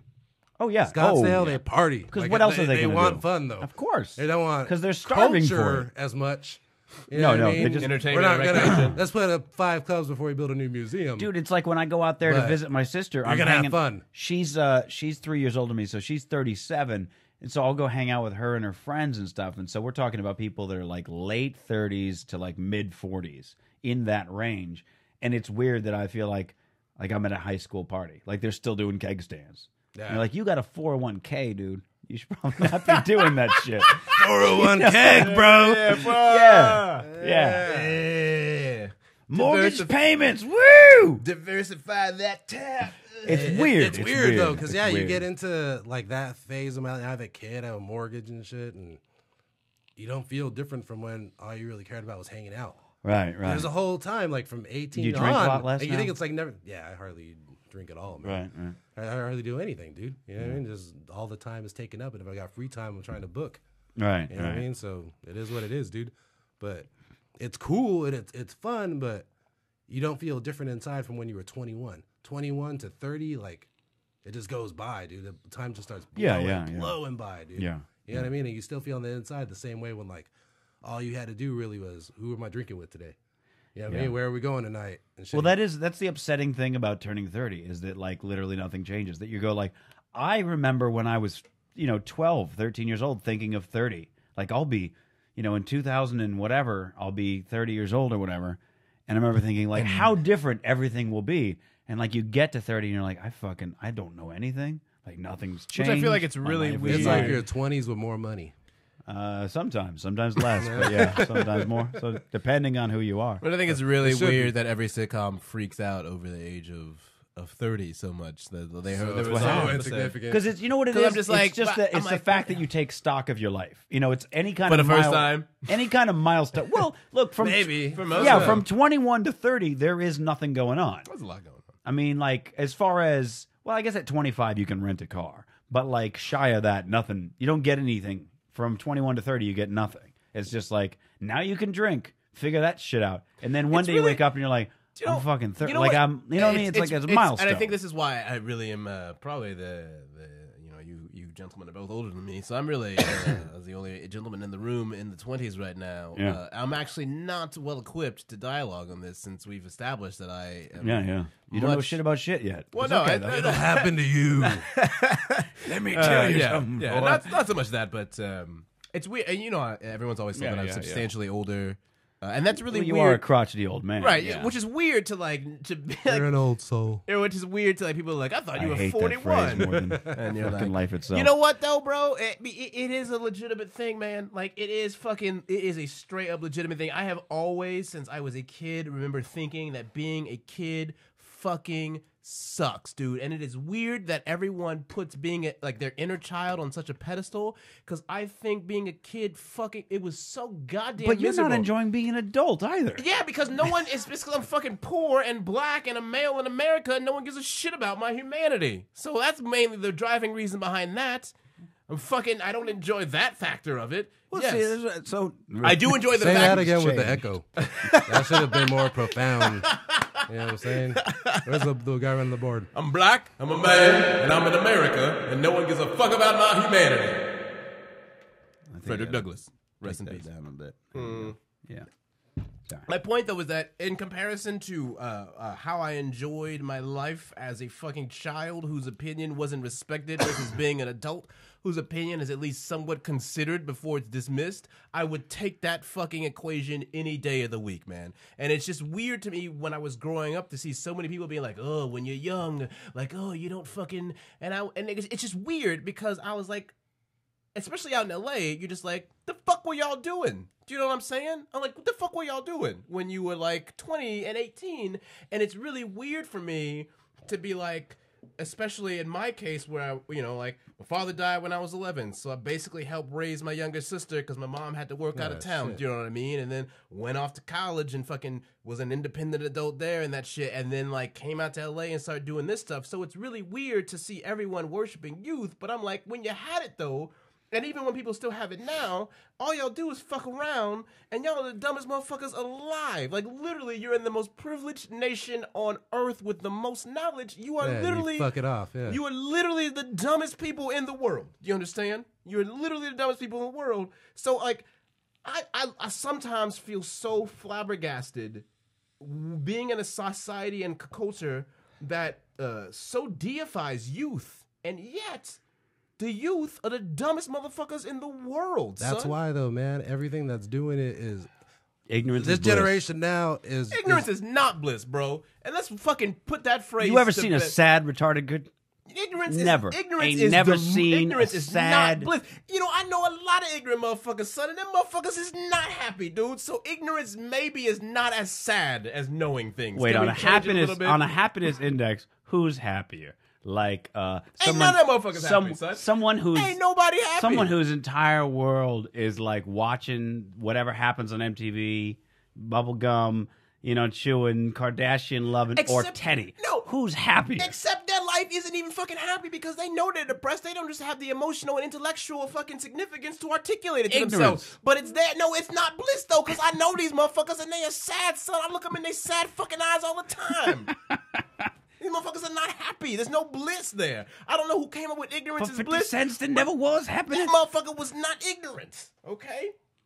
That No, shit is ignorance is that bliss. shit was a grand lie in the history of humanity, son. Ignorance is bliss is one of the worst fucking cultural axioms that we have ever fucking put on the books, son. it's to promote ignorance. Right. Like the You don't smart, think that it- right, so. the Yeah, smartest motherfucker alive was like ignorance is bliss, and everyone was like that motherfucker know what he's talking about. And that motherfucker Everything was on not earth look, is I- they I- were not ignorant. I take issue with a lot of idioms. For instance, money doesn't buy happiness because payday is always a good day. So like, well, that's the thing is, if all you got is money, then yeah, okay, you can't. Well, you probably could, but like, you know what I mean. You can at least try. You can certainly try. Give it your You best can give it a shot. shot. Right, but y'all don't even try. If son. you have it, Y'all don't if even you got all try. this money and at no point along the way you figured out what makes you happy, then like, yeah, Just you're kind give of up. fucked. Walk into But, a like- fucking river and don't come back. But like, it's real hard to like walk past a homeless person and be like, man, he must be ecstatic. Right? You know what I mean? Like, there's no way that's that happening. ain't the way that works, dude. Well, what I'm saying, like, it's the just money. you get happiness from things that money can't really buy. I think that's what I'll that grant shit you is that, but trying money to say. definitely. You I'm know, a much happier person with money. I feel like a lot of than when times, I'm too, broke. with a lot of our very popular phrases culturally, Oh yeah. we just cut off the second half that's really fucking depressing, usually. Like, Yeah. if you look up every fucking quote, they were, you know what I'm saying? Like, we don't even understand money is the root of all evil. That's not even an actual quote. We literally just fucking delude ourselves. Yeah, it's the from love of start- money is the root of all evil. It's every fucking conventional quote is just been distorted Everything and has to be made easier, Right, man. 'cause We can't y'all- even say Federal Express, man. You got to say FedEx. You know what I'm saying? What it was Federal Express for Did you years know- and years and years. Now it's like, Federal Express, fucking. Let's Did you know shop those it. signs that say like "Home Sweet Home"? You know, people have up in their house. That comes from a poem called "Home Sweet Home," written by a homeless man that never got paid for it. True story. son. It was And a y'all it was see, a homeless man of dreaming course I'm about a having a crotchety old home, man, son. and then of course I'm a a crotchety old newspaper man. printed it, and he never saw shit. Died homeless in Going the back streets. to what you're saying though about course. the And it's Home generation Sweet now Home being all of it. dumb. Everything on earth is set up to get people to buy shit. Right. Everything runs on advertising and just please pay people to do Everything shit for is you or a pay for shit. naked corporate propaganda fucking piece, Tonight I'm man. drinking So Coke people now, Zero. and they've been doing it now. They do it right from birth, dude. Like Disney will come in to take your first pictures of your baby and get you signed up to get free Disney baby shit. Yo, Disney- It happens in the Disney- hospital. Ooh, you get You know free what I'm Disney saying? baby shit. And then they Are just you getting some of they that? just- Getting some Right. of that free? Nah, I'm Disney getting baby other shit? free shit, but Oh, you don't get no Disney. nah, baby fuck shit. Disney. Oh, But, come on, Disney's good people. Yeah, I don't know about all that. right. But, And they got that's their the thing, moments. dude. It's starting from being a baby. Oh, yeah.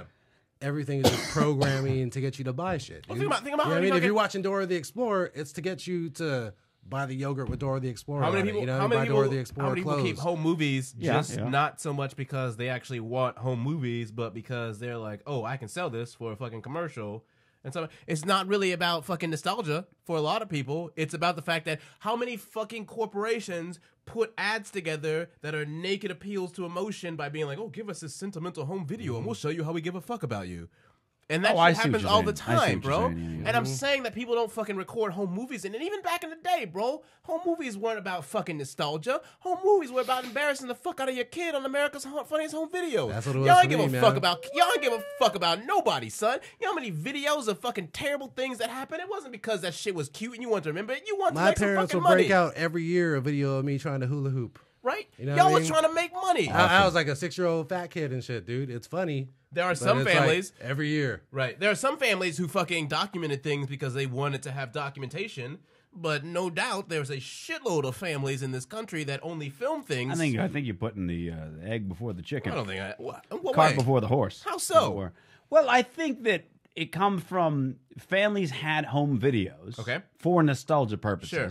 And then somebody, I'm sure if we did the research, I'm sure if I looked up the Wikipedia article, it would probably be like one of the producers was doing home movies. Okay. And like his daughter fell on her ass. And he went to show it to friends and they all showed, oh, I have a video Okay, like that listen, too. you know And then what? maybe it became... No, it's no fucking maybe, bro. Because listen, it became a fucking cottage industry, dude. America's Funniest Home Videos became basically what YouTube was before there was YouTube. Okay? Right. I'll grant you so that. listen, there's been no shift culturally against it if it wasn't fucking something that they desired. So I don't even know why you would try and pretend like this isn't something that people were like, ooh, let's get more and better technology so that America's we can Funniest Home fucking. Videos basically everything now, dude. You go on CNN, they're showing you YouTube videos. Right, dude. right. Good I'll Morning grant you that. America. I It's about selling fucking will, rights, man. Teddy and I It's fucking paydays, bro. will argue through episode 500 on this show about his jaded view and my Y'all motherfuckers are terrible.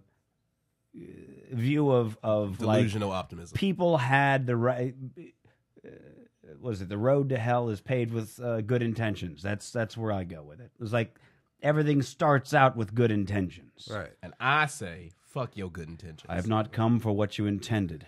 But where it's at now is that's pretty much like how far we got as people. But I don't as feel humans like people is are taking home get somebody videos for the to do sole something purpose of if you doing pay that. them. Ben, would you As you are now the guest here, Mitch is stating his place. And you're a father. He does not believe people are taking home videos solely for the fact of I'm not saying that all of exploiting them. their children. I would think say by and large. what I'm saying a by and large. significant amount. You got a like significant Balloon Boy's amount. dad trying to pitch reality shows Thank for you, his sir. family all Thank the you, time. sir. Man. Come on now. Now they're a metal Come band. on now. Look, Come Because on of the now. kids. I'm not. Let's go. I'm not saying this shit I'm not doesn't saying happen. everybody doesn't Right. do it. I'm but saying yeah, a it significant. happens. I'm not saying Would that. you agree with the can't saying make a blanket significant amount? I think Well, I said people significant now amount. are It's obsessed not a with blanket just statement. documenting and recording everything, period. And so if they happen upon something that's funny in what they've just been recording, because it's so easy to record everything now. Right. But I would submit. Then they're not going to hesitate to try to post that. I or would use submit that- us as comedians. I submit part of the You reason want to though. post something funny. I submit though that part. No, I would submit that it's different because part of the reason that so many people are willing to document things that happen is because they know that a payday could be waiting for them on the horizon from sites like World Star Hip Hop and all the fucking other viral sites that happen. Yep. So it's not so much that they just want to document things, but so much as they know that an incentive, a financial incentive, has been established. Yeah.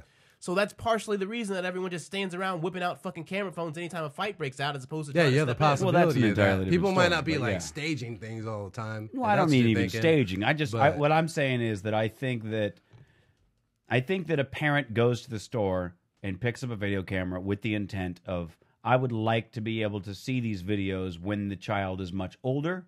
I want to look at these nostalgic, whatever. Now, it's perhaps they get home and they're filming and they're like, all right, not much doing. But I have this now in the archives. Maybe one day I'll look at it The again. dog does this now, funny if the thing, kid, let's do it. if they find that every time they pull out a lemon, the kid does a dance, oh, I'm taping that shit. Okay. Now here's You know what I mean? Which Yeah. is to me not the same thing. But but that you're- kind of shit like happens. you're saying you're starting Yeah, with but good how many intentions. of and, these yeah, fucking you know, how many fucking parents yeah, want to yeah. end up on the Today Show or Good Morning I'm not America? saying they it's a lot, don't. dude. All I'm saying is it's you know. a significant and, amount of and people. for anything. Yeah, Yeah. and those people are noxious. That's all I'm saying, and they are sizable in population. Yeah. Now so here's the another majority thing. of the youth now are the children of all Right, those and people. them motherfuckers are terrible, son. So why would I like people? Listen, this is the other question I have for you People as a make the recent world go father, round. and these motherfuckers have been making it go round in a really depressing fashion. How do you feel as a new father, and about the blogs that people are creating now to their kids and their families, where it's like everything is documented? You know, I mean, is that something that appeals to you as a thing that you want to do? Like people who create a Facebook page for their kid before the kid can even appreciate that, and they'll be birthed into their own page. You know, Oh, like the Google Chrome like commercial. the stupid ass Google Chrome commercial with the I codependent don't father like and that. daughter. That's supposed to now be like the example of he's such a great father. No, That's what you're I mean, supposed to, I mean, I get think from that's, that. that's really disgusting. Actually, He's 'cause talking that's- about setting up a Facebook profile that Like- you post from day one Right. about the kid. Like No, people I that know, they can I take know, over I with know their or own like that they did do that, they dude. do blogs for families and friends where like everything is exposed about the kid, you know, and then there's just like, oh, this is, you know, it's open to this or whatever. a mega- Is that something that is that something that's ever appealed to you, to like, I'm going to literally just fucking document and turn Here's into the thing, though. All your relatives are on Facebook, so it kind of happens like de facto anyway. yeah, You know I what I could see mean? that. They want to see pictures of my kid. I like seeing pictures of my kid too. So Right. I worked Which is for why a. I think it's worked so for a- interesting, I will though. say this: I worked the weirdest. it becomes that. The weirdest example I have of that, and I'll try not to. I'm not going to name names, but hopefully nobody will figure out who I mean. But I worked for a very, very rich man, and C. Montgomery Burns. semi famous, in fact. One of my many jobs, because I make websites, one of my many jobs was helping to keep this site up to date, where he had, from the time the child was fucking born, had like professional photographers that don't shoot baby portraits, by the way. They shoot things for adults. And he had them, because he had them on the payroll anyway. Right. He'd be Shooting like, his kid all come the time. shoot all these fucking photos. And he had, we're talking like 4,000, 5,000 photos over the course of this daughter of his, I think his two daughters, 9, 10 years of life, probably will continue until they're 20. Yeah. And we're talking thousands of photos, like professionally lit with like a fan blowing at their face and Regular shit, and Beyonce. studio lighting. And it was one of those things where I was like, all right, this is too many pictures of any human being ever. If it's for him And it in was his trippy house, also. then to each his own. If you're putting Well, it like for it was public on the consumption, internet, but it was Well, you know what it under, is? it was under if such it's a a blog name of your that- family that everyone like that you want to put out there for the public to see. The only and the you thing wanna, that like, bothered promote, me, I that's think, weird. the But thing that for bothered me your was family, mostly that's cool. The thing that bothered me was mostly the amount of photos. Well, there's a couple things. First, the amount of photos. Second, the people who were taking the photos. And third, you could tell the people who were taking the photos forgot they were shooting a child. You know what I'm saying? They'd put her in poses, and it was again, fan blowing, and you're like, that's a little too glam for a 3-year-old, I think. A little bit too... I think that's the thing with rich people, period. They like having portraits of them. I guess. It's weird. Well, no, it's similar to what you're saying because it's, Beyonce, who is now on the cover of GQ for their her family made her an R&B singer from age 8 or 8 I mean, right. Yeah. I mean, her dad, he was the survivor. manager She's for... momager, manager. There was a real dysfunctional family element there. But I think it's interesting, she's on the cover for GQ for their like sexiest women of the 21st century or whatever bullshit promotional thing they're doing now. And so, but Beyonce has had like professional photographers who literally just photograph everything that she does all the time. Yeah. Forever, 24/7. Right. And just has like tens of thousands upon tens of thousands of pictures of her doing the most mundane things. Yeah. And that's when you reach that level of like, you're like, yeah, you might be entertaining and interesting, but you're not that fucking Oh, absolutely, like, yeah. If you, and I feel like that's the thing where it's like, listen, there's a difference between hiring a fucking documentarian to film your tour and giving them free reign versus hiring a full-time photographer to just photograph you in your mundane human existence because you feel like you are that fucking deified. You know what I'm saying? Right. Well, I mean, look, she's a grown woman. That's different from taking pictures of your kid, though. You know what I mean? Yeah. Because that is. I only mention that because of the same impetus of the rich mentality that you were saying.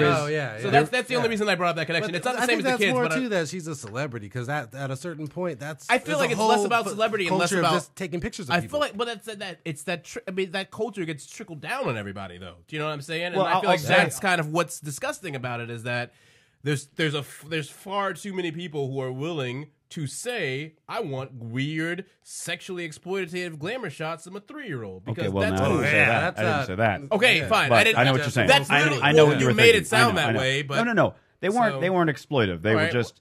You certainly made it seem like it was. So. I will fix. It was. They just. And I don't think it's a far-fetched thing to say in this country that has. Okay, fucking, well, for this particular person, that was not the situation here. It was just that it was odd because given the lighting, the makeup, things like that. But they weren't sexually exploitive. They were just. It was they were a bit more grown up, like a little more. What the fuck else are you calling it then? How am I wrong here, Ben? What are you saying if a 3-year-old is in a more grown-up situation if it's not sexually exploitative? No. Because I'm doing. That's what the fuck. What is it? That's not what I mean, though. Then explain it better. I'm trying to think of a better way to put it. I'm merely look. There are poses in like kids' photos that you go, oh, it's a kid, right? And then there's like adult poses where they're like standing there like with their elbow on a seat, like going like this. Yeah. You know what I mean? Kid actors, the precocious look where you're like, that's anachronistic. There's if that you will. end, and then like what you might be thinking of is like toddlers and tiaras end. Well, I mean, I'm not talking about that. When you talk about a 3-year-old being posed with a fan, you're really not going to think that they have a thinker look on their face. Is what I'm saying. Okay. All right. Fair. So, I appreciate the clarification. I do want to clear that up. Anyway, no, but what I was going to say is also just having made a number of adult websites where they have models on the thing, like you got some of them where it's like they've been with the company for 10 years or something like that, and they're doing 20 movies a year or some shit like that. Where over a short while of time they got like 20,000, and you're sitting there going like nobody needs that many photos of them, like in the world. Right. You don't need that many. I work for one of an alt porn site right now, one of my clients, and there's girls on there that have 40, 50 galleries, each of them at least 50 photos, up to like 200 photos, and I'm just going like, how are you not sick of looking at yourself at this point? Like maybe they don't. Like several thousand. Man. Like how many different ways can you make the same fucking face with a slightly different back? It's just weird. You know what I mean? To that level and to that extent, insofar as taking the photos, that's where it's like you just don't need that many. You know what I mean? I mean, I've got 2 nieces. Unless you're Beyonce. I got 2 nieces and a nephew, and I've taken photos of them over the years when I visit for holidays and stuff like that. But and it's interesting now to look back because it's like to see that progression of time, which is kind of the whole reason you want photos of kids. Like once you're an adult, like you're going to look like that for a while. I'll take a photo every 10 years, and we'll check your hair and maybe your, gray or, your wrinkles on your face. But, like, when they're young, you want to get it, like, once a year, then you can make a nice progression. So You're asking me as a dad, though? My girlfriend's do you take a lot of photos? All right? So there's a ton. There are, like, thousands of photos of my kid already. He's not even 2. But they're awesome. I like looking at them. You know what I mean? It's your kid. You know what I mean? Other people love him. They think he's cute. I look through him during the day, and I like that I have him from when he's a day old to last week. Which I can certainly, certainly appreciate. And it's cool. That being said, I wouldn't make them into a blog and like promote the blog. Right. And I think that's the level really where you can sort of see the sort of sliding scale, because it's perfectly fine. You live in the information age. You live in the 21st century with the most wondrous technology humanity has ever accomplished. You actually have the ability to build a photographic archive of your child's growth, and it's good, and that's I'm incredible lucky for it, right? But there's a difference between doing that and then subsequently, fuck it, because I think I feel really weird about just like handicapping my child's public perception before they even have a chance to shape it themselves. You know what I mean? Where like it's one thing. It's one thing if you happen to be famous, and because of that, your children, as a result, are not going to live the same kind of life. Right, and you probably shouldn't. It's even more reason to not take some photos. So exactly, it's even more reason to fucking try and give them some scale of normalcy, know. And so because we can't comprehend that, like they're right on the internet when we were babies, and you can't think now that like, whoa, there were like hundreds of pictures of me online. All right, I want to move on because we don't have much time, so I'm going to move on to like we got 1,000 subjects to touch. I do want to read this real quick thing. This is a snippet from a newspaper. It was called A Day with Hunter S. Thompson. This is from somebody did a biography on Hunter S. Thompson. This was just like what he consumed and at what hour. It says 3 p.m. Rise, 3:05 Chivas Regal with morning papers, Dunhill cigarette, 3:45 cocaine, 3:50 another glass of Chivas. Is it Chivas? Very Chivas. Oh, Chivas. Chivas. CHIVAS. Let's go with Chivas. Chivas. All right. Another glass of Chivas, Dunhill, 4:05 first cup of coffee, Dunhill. 4:15 cocaine, 4:16 orange juice, Dunhill, 4:30 cocaine, 4:54 cocaine, 5:05 cocaine. There you go. Hey. 5:11 cocaine, Dunhills. This is like every 10 minutes you're doing cocaine. Just get all your cocaine over with. 5:30 more ice in the Chivas. 5:45 cocaine. 6 p.m. grass to take the edge off. You don't know how cocaine works. 7:05 Woody Creek Tavern for lunch. It's 3:05 a.m. right? AM or PM? Was the first entry rice or rise? Rise. Okay. He woke up at 3 o'clock in the afternoon. All right. Okay, Woke up at 3 p.m. This is AM. So this is he woke up at 3 p.m. This is now at 7:05 p.m. Woody Creek Tavern for lunch. Heineken, 2 margaritas, 2 cheeseburgers, 2 orders of fries, a plate of tomatoes, coleslaw, a taco salad, a double order of onion rings, carrot cake, ice cream, bean fritter, Dunhills, another Heineken, cocaine, and for the ride home, a snow cone, a glass of shredded ice, over which is poured 3 or 4 jiggers of Chivas. Wait a minute. Hold on, I'm not even done. Wait a minute. 9 p.m., cocaine. 10 p.m., this gets even better. 10 p.m., drops acid. 11 p.m., chartreuse, cocaine, grass. 11:30, cocaine. Midnight, Hunter ready to write. 12:05 to 6 a.m., chartreuse, cocaine, grass, Chivas, coffee, Heineken, clove cigarettes, grapefruit, all right, Dunhill, orange juice, gin. 6 a.m., in the hot tub, champagne, Dove bars, fettuccine Alfredo. 8 a.m., halcyon. Hot tub, what? Dove bars and fettuccine like the Alfredo. chocolate? Yeah. And fettuccine Alfredo. Yeah. In a and hot champagne. tub. In a hot tub. Oh, my damn. 8 a.m., halcyon, 8:20, sleep. There you go. That's... Halcyon, well, yeah, it's going to be sleep after that. Shit. Oh, my God. I just love that at 10 p.m., he's like, drops acid. And then at 11:30, cocaine. 12 o'clock, though, ready to write, bro. That took that man how many midnight. hours? That's crazy, like binge eating, though, in the middle of that, too. Yeah, man. I know, right? Well, with all that cocaine and everything else, I mean, what more do you want? Dude, that dinner menu was bananas, son. And that didn't kill him. Didn't he get shot? You need it again? Yeah. Woody Creek Tavern for lunch, Heineken, 2 margaritas, 2 cheeseburgers, 2 orders of fries, a plate of tomatoes, coleslaw, a taco salad, a double order, onion rings, carrot cake, ice cream, bean fritter, Dunhills, another Heineken, cocaine, and for the ride home, a snow cone. Wait a minute. And cocaine got something No, not one. Give me a plate of fucking tomatoes. Yo, this is a slice of tomato. I got then we give me a Heineken, Plate of tomatoes. another margarita, Yeah. bean fritter, cocaine. Yeah.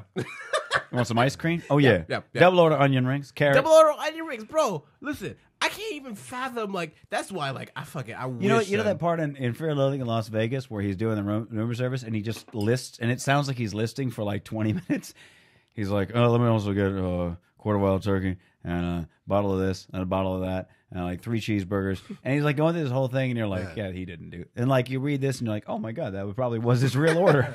Oh my God, dude, that is That's insane. what I'm saying. That hard living. Didn't he get shot? I thought like No, he shot himself. He shot himself Okay, before that's right. he was Yeah, well, he always, I mean, Yeah. all his life Yeah. he said that's how he was going to go. He was like, you know, he's going to take himself told his out wife, before right? anybody. Didn't he? Yeah.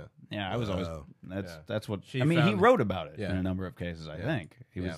He made all these whole, you know, I watched a number of like little documentaries and stuff on the He was guy. always. He there. planned his death out. I mean, that's where the whole and everything. Gonzo Yeah. thing came from. You know, Yeah, and he wanted a fist with 2 thumbs, shoot off in the air, explode into fireworks. And Yeah. Johnny Depp paid for that, so Yeah. probably a good idea. He made friends with Johnny Depp. Probably a good idea. Let's that is see. the fucking just what year was that? No idea. No date is given on the thing. I'm sorry. Not even a that special fucking. day. Yeah. I was watching It was something just on it's something a on photo national, from a newspaper clipping. I just thought I read it Dude, and I was that is- went viral. It was one of those things where I was I like, was- I guess we got to talk I was about it. watching something about Escobar. Pablo Escobar. Pablo Escobar on National Geographic about his whole reign of terror. Yeah. And just how much cocaine he flooded the world with. The world. And it's just fucking, you know what I mean? Like, it's one of those things where, like, you know, it's weird when all the 80s nostalgia, you know, and everyone's like, oh, Yeah. let's throw 80s parties or whatever. And I always thought it was really weird, you know, because I was like, I was born in the mid-80s or whatever. So I didn't get to appreciate it until after I got older and got to look back on it, you know? Right, yeah. But now, every time I have looked back on the 80s, I'm like, God damn, that was the worst time in the world. Why do y'all motherfuckers want to throw a party all the time? Iraq and AIDS. The 80s was one of the shitty. I mean, just like it has to be one of the worst fucking decades on record. And It we're still dealing with the right. repercussions. That way, the war on drugs. Yeah. I mean, all the immigration problem in all the LA immigration- pretty much draws I back mean, to the 80s. You have the 80s. So if you look at media, you look at how Hollywood is today. You see a clear repudiation of the advancements of the 80s, where it's like, and that's kind of why, like, you know, when we had Eric Alexander on here, and we talked about how, like, her Living Single and Martin were some of the last black sitcoms that got in like 93, 94. But, you know, A Different World to this, like, it was so fucking ahead of its time at the end of the 80s, man. And it is the last sitcom to have, like, you know, a predominantly black cast to be in college. in the Nielsen top 10, you know? Right. And it's fucking, like, when I look at A Different World and I look at how the world is now and I see the kind of things that they were talking about, like having episodes with someone going off to fight in the Middle East and, you know, protesting that and talking really openly about the fucking casualties and the horrificness of war, it makes perfect sense why they were like, you know what? If this is what happens if we have sitcoms with black leads, we gotta reel this shit in. Because we're not going to fuck up the money. And now you see a world where, like, every fucking commercial is to basically wealthy, privileged white people. All right. That is literally what every commercial is. I got to move on. Okay. All right. This will be a fun little quiz. I I thought we were going to talk about your thing. We will, but I just want to do a quick little quiz that I think you'll rule at, Teddy.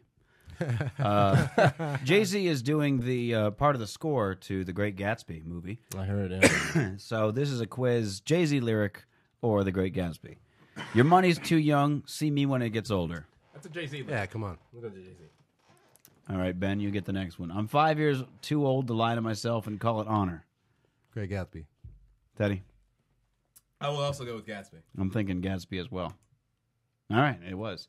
Males shouldn't be jealous. That's a female trait. I'm going Gatsby. Yeah, same here. Gatsby.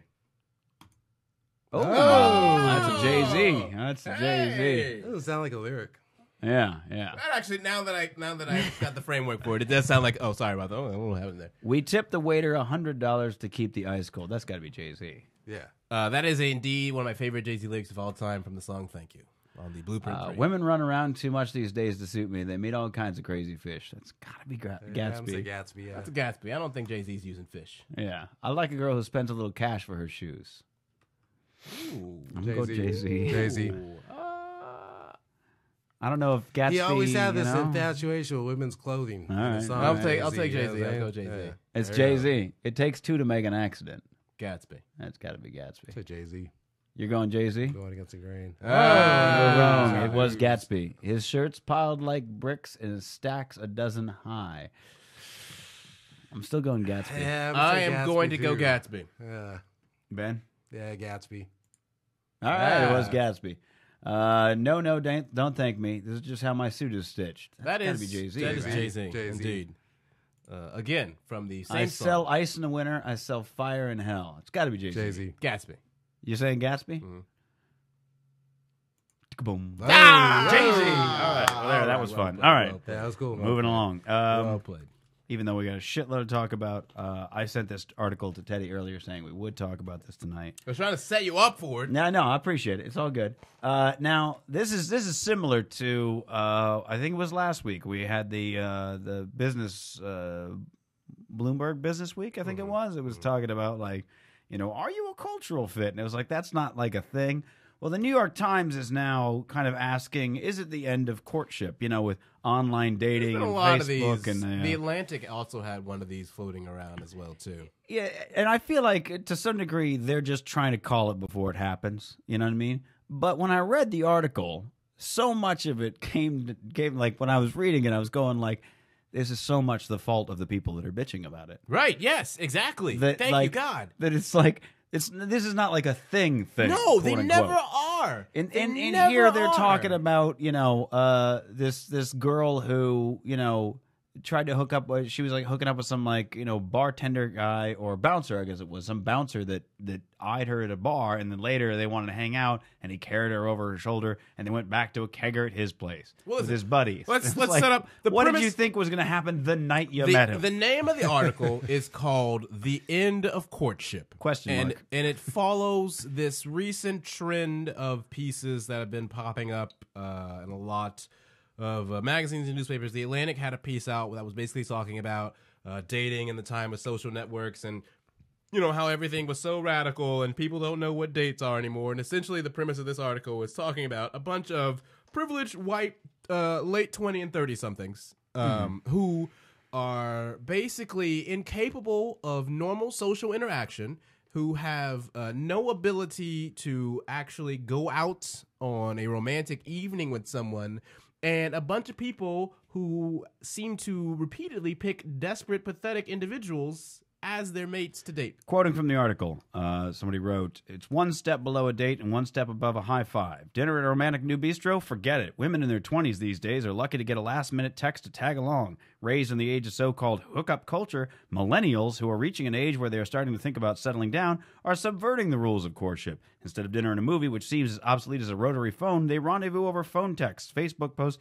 instant messages, and other non-dates that are leaving a generation confused about how to land a boyfriend or girlfriend." Come on. And Right, it's them. If that's what It's you're doing, that's them. on you. Yes, it's, Yeah. You know what I mean? If you want a date, say, hey, we have to go on a fucking date. All right? The other trick that they talk about sites that, like one site I'm on, OkCupid. They talk about how, some of the girls are bitching that like, oh, guys send like a one-line reply and things like this, showing they're not interested. And it's like, listen, I don't think you know what it is to be a dude. Like, they don't interview any guys in this whole fucking article. Never. It drives They me don't. nuts. They don't. Yeah, God well, forbid. no, they actually, the thing that's interesting is though the piece that's in the Atlantic is from a male perspective, and that guy is just a flat out asshole. So it's the same principle where Right, you're like, right. of course you can't find anyone to date you. You're a dick. They're serving the same thing, though, OkCupid man. thing Right. specifically, though, it's like if you knew what it was to be a guy on OkCupid, as a guy on OkCupid, the odds are stacked so high against you. You know what I mean? yeah. And I'm not saying they aren't for women, but as a guy,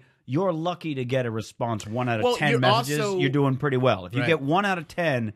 So it's like, how much time am I expected to pour into some heartfelt message when the fucking high odds are you're not even going to read it, much less reply? Right, you're dealing with a lot of people who are fucking incredibly deluded about their own value that they can bring to a relationship, who really are fucking, and I guess it's the thing that's really frustrating a lot of these culture and dating pieces that come out in publications like the New York Times or the Atlantic, where they try and focus on this really small segment and extrapolate it outward, and really it just so happens that because of the way you guys have structured your, insular little world, of course you can't form meaningful relationships. I mean, when you read through this article, you basically just hear something. This is the thing that really fucking, like, she goes, as one male friend recently told her, I don't like to take girls out. I like to have them join in on what I'm doing, going to an event or a concert. So basically, I'm listening to you complain because you don't fucking have the fortitude to tell this dude no. Yeah. On a date. Do you know what I mean? You're basically dealing with a bunch of sad sack dudes who want girlfriends without putting in the effort of having a girlfriend. And I need to listen to you, bitch, because you aren't doing the work on yourself to use girls as an example. And that's eventually, I made a joke to Mitch that I was like, I'm glad it only took him until the 7th paragraph to finally reference girls. It's here's the thing, women out there, if your issue is like, oh, there's too much hookup culture, blah blah blah blah, it's fucking easy. If a guy's like, hey, let's hang out later, just fucking be honest and just say, take me on a fucking date. Yeah. You know what though? No, let me go on the date with you or do this event, and then I'll write a fucking article. No, I mean, like, seriously, here's the thing. It's like, if you want to go on a date, this is also the other thing that's interesting, is because of, of a culture where we're talking about equality amongst the sexes and stuff like this. We're still, there still is a bit of a reluctance on females' part to ask you out and pay for a date. No, they want it both ways. A lot of them want it both ways.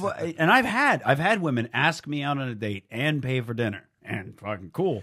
I don't have any problem paying for dinner or drinks or whatever. When I go on a date, I usually expect when it happens for you, though, yeah, it's cool. But like, if a woman like goes, "Hey, let's go on a date," my treat or whatever, fucking yeah. And that's the thing is, there's also a fair amount of men though who cannot handle that. I'm not saying there isn't, but that's a good way to fucking weed them out. Right. Like I asked a woman on a date like last week, and I fucking said it very clear. I was like, a date, like dinner and drinks. You know what I mean? I was very clear. I didn't want her to think, oh, we're just gonna hang out. This is like, I'm going to hit on you a lot. I know, and I think this is frustrating is because the woman that's featured in this article, and you know what I'm saying, like the type, right. And the type of fucking most likely cultural interactions that she has had, the type of people that she's been exposed to, okay, the kind of things that she's doing on a day-to-day basis. I've met a lot of the guys that she would probably be focusing her attention on, and those motherfuckers are terrible. Okay? So if you keep putting your attention on a pool full of shitty prospects and turning to me and being like, I can't find anybody, I will never, ever feel any sympathy for you because you don't want to grow the fuck up and do the things. Just tell them to step the game up. Right, yeah. Listen, I like to sit down with one-on-one with somebody and have dinner and drinks. Right. If you're not going to do that, not hard. that's fine. But I'm not going to go on a date with you. Yeah. Right, and it's so weird to me where it's like, I've been in those situations with ex-girlfriends, where you're like, you've been talking for a while, whatever, and this is before you're officially dating, and then they're like, well, you haven't even asked me out on a date yet, and I'm like, oh, okay, well, let's go on a date. Yeah, You know what I mean? Like, it's not like I didn't do it because we hadn't really reached that place yet. It's not because I wouldn't do it. Start with that, but but like, you know what I'm saying? Like, it was a weird set of circumstances, but it's but you know what? Admit that you got a little smackdown and it's good for you, right? Where you're like, okay, yeah, I'll take you on a date. I have no problem. Yeah. And if you were with some guy and you tell him, well, you haven't even taken me on a date yet, and he's like, well, that shit's weird. Then like, if you keep making out with him, you have made a poor life decision. On you. That is fully on you, and no one's gonna feel bad for you. Nope. Nobody's gonna feel bad for you. Nope. You don't even feel bad for yourself. That's why you're looking for other people to feel bad for you. Yeah. That's how you get this article. Yeah, exactly. Let me get some views and reads and shares between bitter people. Why would anybody change their behavior if you're doing nothing? Not and then you're saying anywhere are you stopping to like tell them that, hey, I don't appreciate. As soon as you put up with the behavior, then it's accepted. You've got this guy. You can't sit there 6 months later and go, by the way, I still don't much care for blankety blankety blank. Right. Some dude, the one that's in the Atlantic is about this guy who's talking about how with online dating, he's got all these prospects for females. So like, it's hard to settle on one and actually put your attention on them. And I'm like, grow the fuck up, bro. Grow up, bro. If you are going to be mad that you were trying to date 4 women at one time and they find out and they don't want shit to do with you, hey, that's not a fucking sad story, dude. That's life, son. That shit is not, and you are, like, it is the height of privilege that a magazine gives a fuck about They published your article about you being an asshole. And you know what's hilarious is that we're in this. Come on. And when you take all the hookup culture and let's say your OkCupids and your various location-based dating and things like this, when you take it all together, if you step back from the landscape long enough, you realize that like everybody's wandering around paranoid that everyone's got too many prospects. Yeah. Do you know what I'm saying? Like everybody's got that. Like, well, I don't know because they might. Well, you know what they've got 6 other people, and no, it's not it. Yeah, Dude, but that's just well, it. I mean, if it's you part pull of back it, from though. it, effectively, I don't remember what I was listening to a podcast the other day where 2 people were talking about this, a male and a female were talking about this, and the girl was saying like, when I find a guy that I'm intrigued by, like I snatch him up quick because it's like. It's too easy to get lost in other things. Why put up with all the bullshit? Why sit down and like play all these silly games You know anymore? what I hear from that? You though? have to be fucking. You know what I honest with hear people. from that? I hear, and that's the same thing that I hear in this article. I hear a bunch of boring, uninteresting, sad, lonely motherfuckers who have no. I couldn't imagine having to deal with that shit. You know I'm what? actually talking about the opposite. No, I'm saying the smart thing is to when you find somebody cool like that, to fucking stop through the stop shit. playing Yeah. the game. No, I get what you're saying. Jump I in get there. what you're saying. But Right. what I'm telling you is the reason that it doesn't happen is because so many of these people are fucking boring, insecure about the fact that they know they're boring, that they haven't done anything with their life, that they have a fucking sense of entitlement that is undeserved, and they feel like they are supposed to just get a partner because that's how it works. And surprise, motherfuckers, you aren't actually supposed to find somebody to like you for who you are. That is something that requires work and effort and time. And all you motherfuckers are complaining about the fact that you don't want to put in the effort to do it. Am I right? Yeah, and you're going about it by fronting. Right. Now, how did you meet your Basically, wife, you're- Ben? I was working as a messenger. I've been with her for 14 years. Okay, so look at that And effort. just like how Look at you Mitch go. Work. was saying though, like when you know that this is the person that you want to be with, why are you gonna fucking fuck around? And that's the thing that I feel like a lot of women do not understand about men, and the reason why some 30-year-old woman is talking to the New York Times because she's been raised by a bunch of women who were raised by Cosmo, which is a bunch of bitches who don't know shit about men. That's for sure. Okay, talking to other bitches.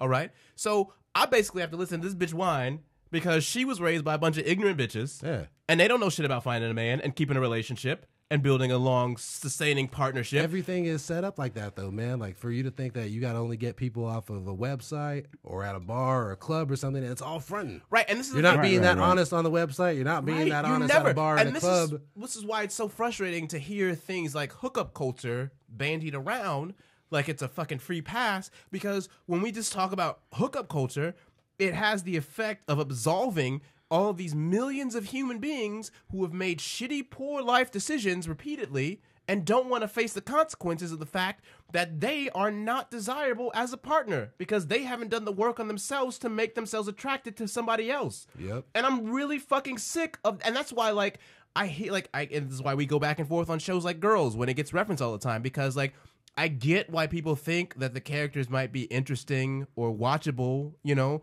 but from my perspective, I'm really sick of listening to a bunch of sad, pathetic motherfuckers who don't want to do the work to actually have a real relationship, because it's especially tough. Oh, I got plenty of bad things to say about the show. No, but you know what I'm saying, though, Yeah, man. yeah. But I mean, it's the I thing like where, the like, show. and I think especially because with comedians, you usually are dealing with a lot of people who are like, oh, you know, like you talk about relationships all the time, and everyone comes to you for relationship advice, but you can't keep a relationship because you don't want to fucking grow up and mature as a person and do the things that would be needed to do, so that I don't have to listen to your sad, pathetic ass in the fucking hallways at a show. And I've really reached a point with my comedian friends where I'm like, I'm not going to give you a fucking free pass when you start talking about relationships and shit, when like you start making excuses for things that you're doing. Do you know what I'm saying? I've had friends who are like, yeah, I really like this girl, you know, but I just don't know what's going on. I'm like, well, have you talked to her? Have you opened up about yourself? Have you made yourself intimate in any way? Have you made yourself vulnerable? Have you showed her that you give a fuck? No. So stop crying to me. Right. Stop it. I don't like. Yeah, the problem is that it's if you lay down the law, so to speak, the biggest problem that people have with all that is sort of like, oh, what if they leave or they don't want to open up? The thing that has always driven me nuts is that people who will tell you, especially they'll tell you, but most of them just have it anyway, the walls, right? And I always get into arguments with people about the fucking walls, and I'm like, listen, People don't want to be hurt. Here's the problem. Yeah, I don't want to be hurt. And it's like, listen, being hurt is part of the fucking human experience. Yeah. Fucking deal. If you're afraid of being hurt, you're Let's gonna give have up right now. you're gonna have a Fucking fucking fucked up kick- life. kick You're gonna have rocks, a bro. whole life And of the sitting better under the a rock. relationship You won't have a goes, life, you're but gonna no, be You hurt. gotta You won't fucking have if a you life. putting up. Here's my analogy for that. Like if you put up fucking walls just for me to get to know you, I'm going to need you to open the door. And if you're not willing to open the door, I got to bust a hole in the fucking Right. wall. And here's what happens. I bust a hole in the fucking wall. I come into the goddamn castle. I'm hanging out. After a few months, I decide I don't really like it here, which is my fucking prerogative, which I would have known if you'd have just can't opened the handle it, door. right? Yeah, you It's can't like, open the door. Part of life. hey, I'm leaving. And they go, what about this hole in my wall? And I go, you know what? That's on you. You know what, You though? put up the fucking wall that I had to break down just to Now, get in there I and will- find out what's I up. will share this as a person who has built many a wall, as we've talked about on this show, but has let the door open to certain people as circumstances call for it. Yeah. When you let that door open, what I find to be is that most people have no idea what to do with someone who is confident enough in themselves and the things that they have experienced where they can say, yes, I am very suspicious of all of you. I don't really trust you. You got to fucking earn it. But right. there is something about you that I will open myself up and give you free reign to pick and poke around. And most people get overwhelmed by that sense of responsibility. Because I don't want to open your door for you. Right, because it's not. It's for them though, because Right, for right. them to accept the fact that they met somebody who embodies that kind of openness, Right, and is that comfortable, they don't want to accept the ramifications that they have to do that hard work in their own life because Sure, of that. exactly, You know what I mean? yeah.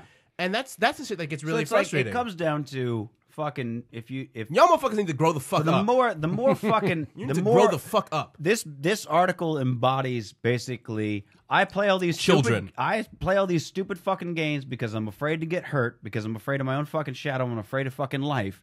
And surprise, because of that, all I find are the exact same thing in other people. it's not even- like, look, Yeah. if you give a shit, like if what you want is not a hookup culture, which by the way, I'm fine with the hookup No, culture. you know what, I live though? well in That's there. bullshit. But It's such if bullshit, what man. if what you want is more than that, then yes, you got to put in Yeah, the fucking don't be a work. part It's of not- it you and gotta complain you about gotta, it. Yeah, you gotta that's put the in the point. fucking work, and you gotta fucking tell people to step it up. It's not about just putting in the work though. You need to retire cliche fucking phrases like hookup culture that excuse you and your dumbass friends for going out and acting on your emotions and your impulses, but not having the maturity to reconcile that the next day. Okay? Because I know plenty of fucking girls who are talked about like in this article right here who think that some dude is attractive and that some dude likes them, and then they fucking go out and they hook up with them, and then they fucking realize that that dude had a girlfriend and they made a shitty mistake and they don't know how to read people as well as they did, and then they fucking freak out and they lie to all their friends and they lie to themselves, and their friends were like, bitch, I saw you last night fucking going after him. I saw you initiated.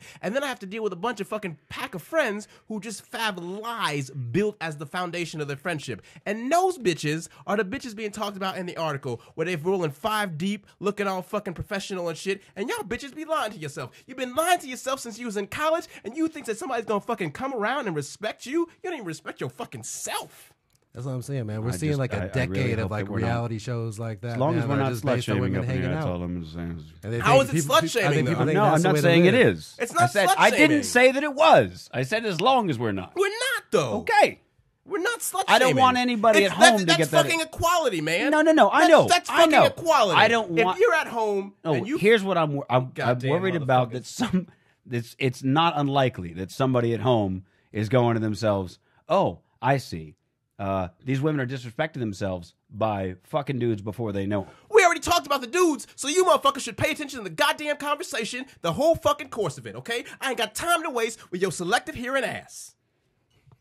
That ain't about selective hearing. It is about selective hearing. It All right. goddamn is. It goddamn is, because we covered that point at the beginning. Am I right, Ben? Yeah, we did. Okay, so you should shut the fuck up on the other side of the microphone and pay attention to the whole goddamn conversation. I ain't You got act time like- for you y'all. act like I I ain't was got not paying time for attention. y'all. I'm not talking about you. Did I reference you? You said on the other side of the microphone. on the other I'm side of the microphone. That's the audience. Okay, well, I am on the other side. I literally talking thought you were about talking metaphorically. about me. Okay, all right. Metaphorically. On Y'all the other side of motherfuckers, the if you, coin. listen, you've been listening for 94 episodes. Get your shit together, okay? We ain't going nowhere. You know how we do business here. We ain't Indeed. got time for no Indeed. no Now, logic. listen, I will say on the okay? on the flip side of it, I kinda lose don't if you're see talking to anything him wrong and with audience sometimes, too, I man. don't see anything wrong with just having a bit of fun out there in the world. And I think that the problem that again, one of the many problems in the article is that people are conflating the two a little bit too much. If what you want is like serious shit, you're gonna have to come clean about that. If what you want is to fuck around, then fine, fuck around. Look.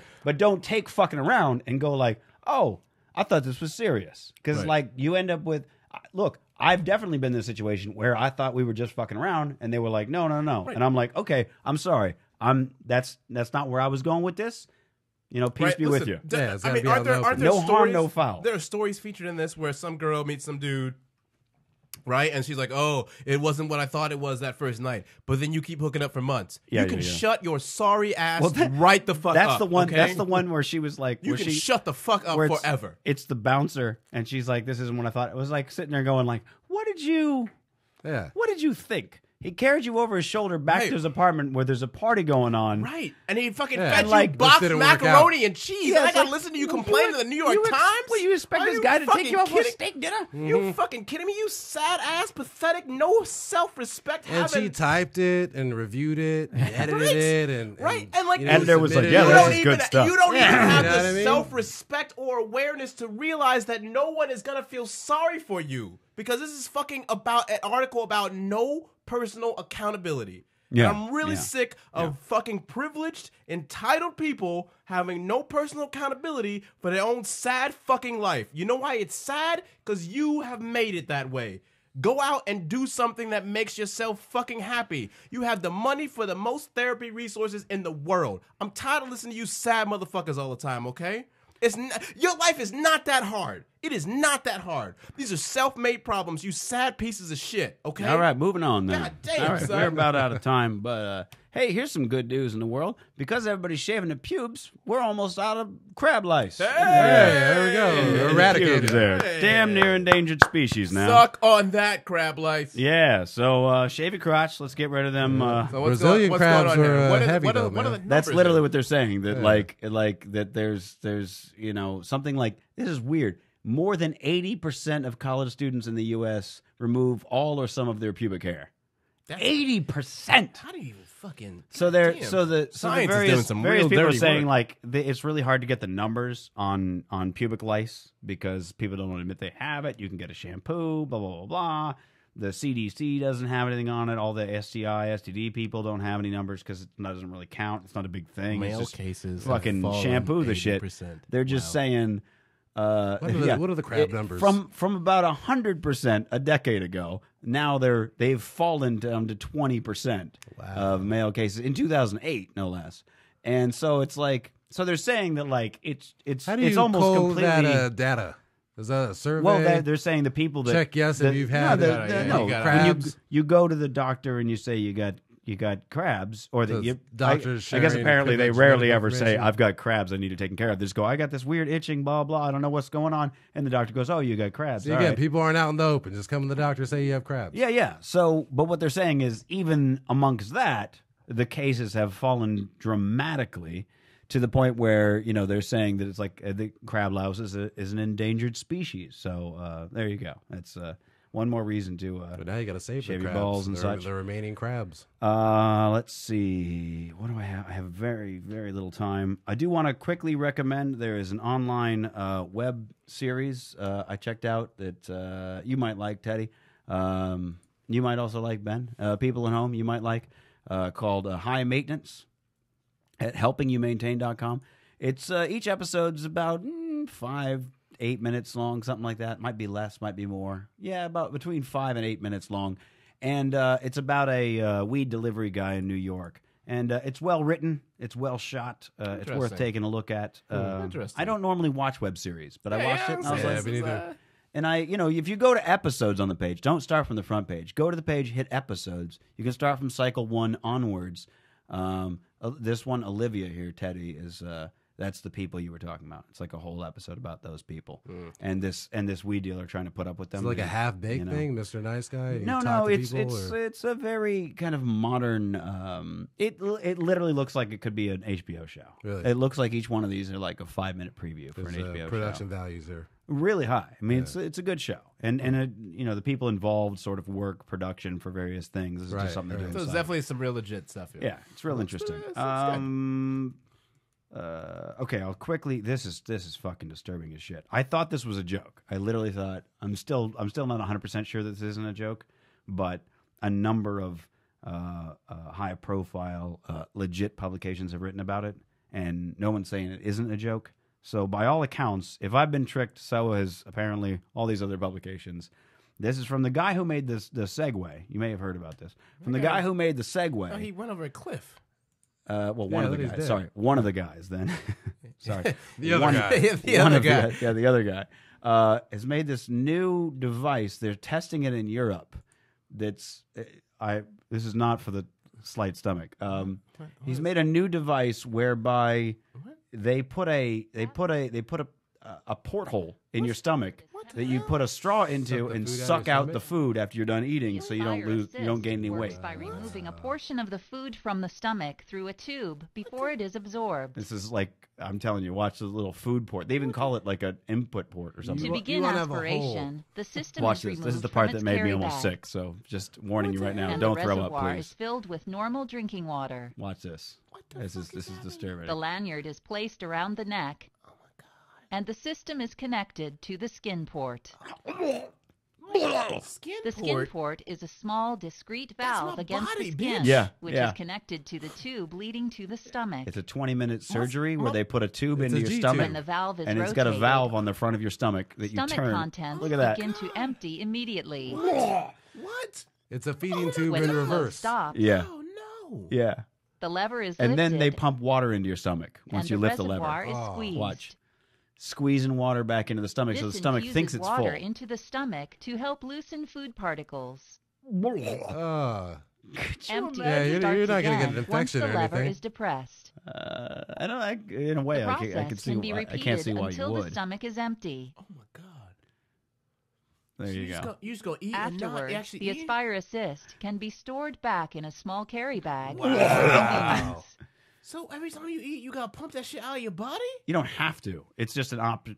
You look great. How do you do it? Look at this port. Yeah, what the fuck? Yeah, check Okay, out my here's what skin happens. port, I did baby. a lot of reading up on it because I was Wait like, a they're gonna have to minute. do a lot of writing to Hold on fool a me. second. So here's what happens: you go into the doctor, and they basically have you swallow this sort of tube thing, right? And it goes down into your stomach. Please don't throw up.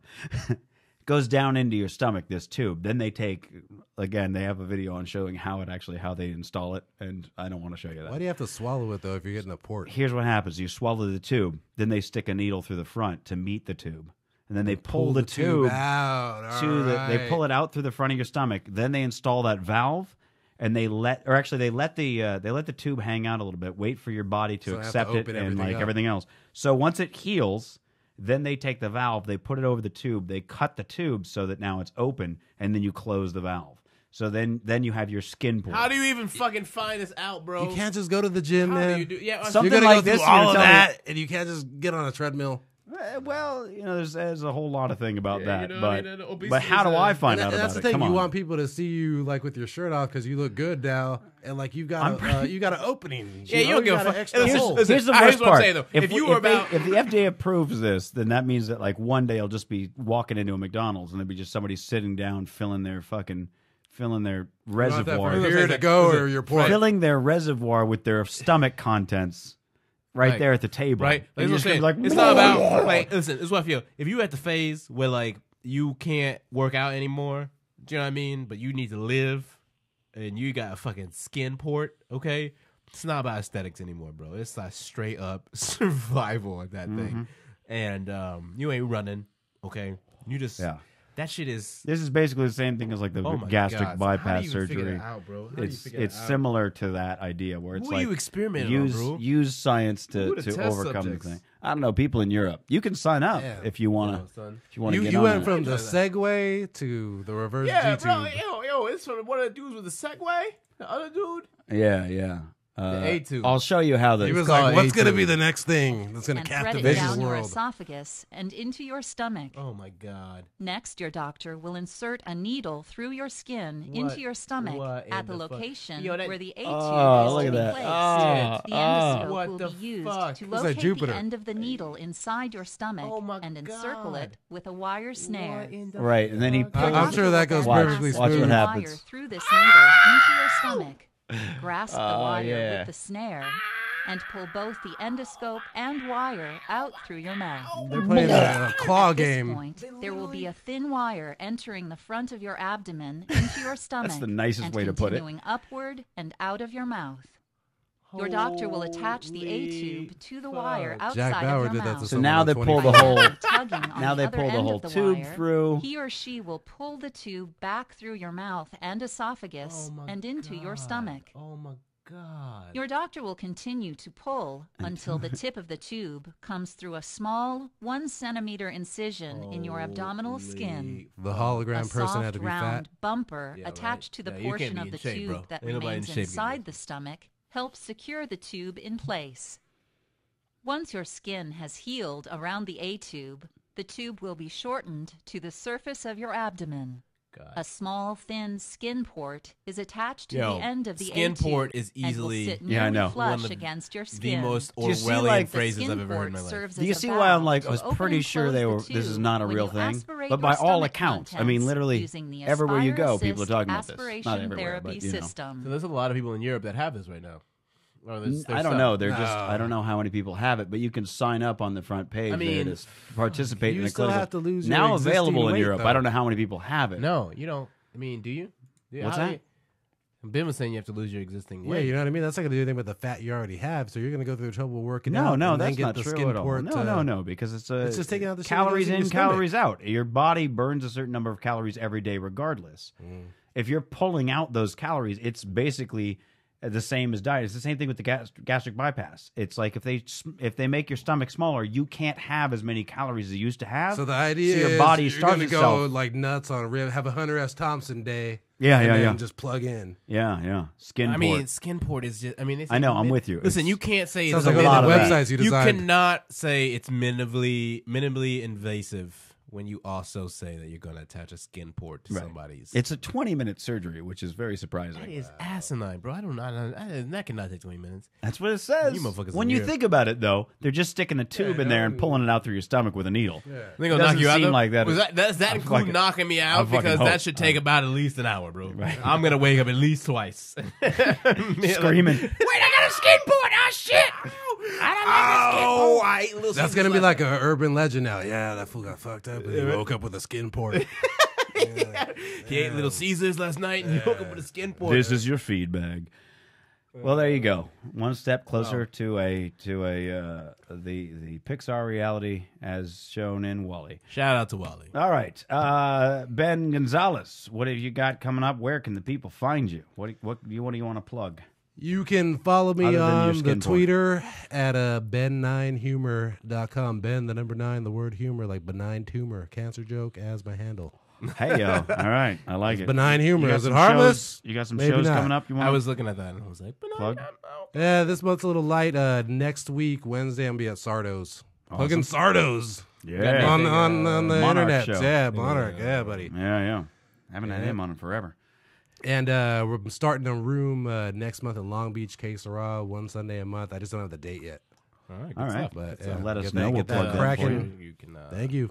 I got invited to an Eddie Pence show, so I may as well plug that while I'm at it. But go ahead, Teddy. You plug your shit as well. Oh, I'm just in these streets right now, running them.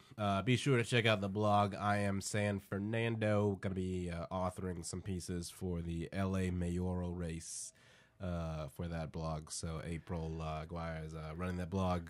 Shout out to April. So I'm going to be putting some pieces down there, hopefully dropping some soon this week. So Word. And Eddie Pence, friend of the show, will be headlining the John Lovitz Club on Saturday, January 19th at 10 p.m. I say that because he's headlining. I wouldn't just, promote a gig. for Eddie the- Pence, hilarious gentleman. Awesome guy, hilarious man. Great show we had with him. Anyway, headlining John Lovitz. That's a good gig, headlining Lovitz. Yeah, sounds good. I'm just going to be promoting Eddie Pence. I got nothing. Running streets and such. Oh, good night, bitches. Thanks for listening to Straight Riffin'. You can catch all past and future episodes of Straight Riffin' on the official website riffin.net, riffin.net. Keep in mind,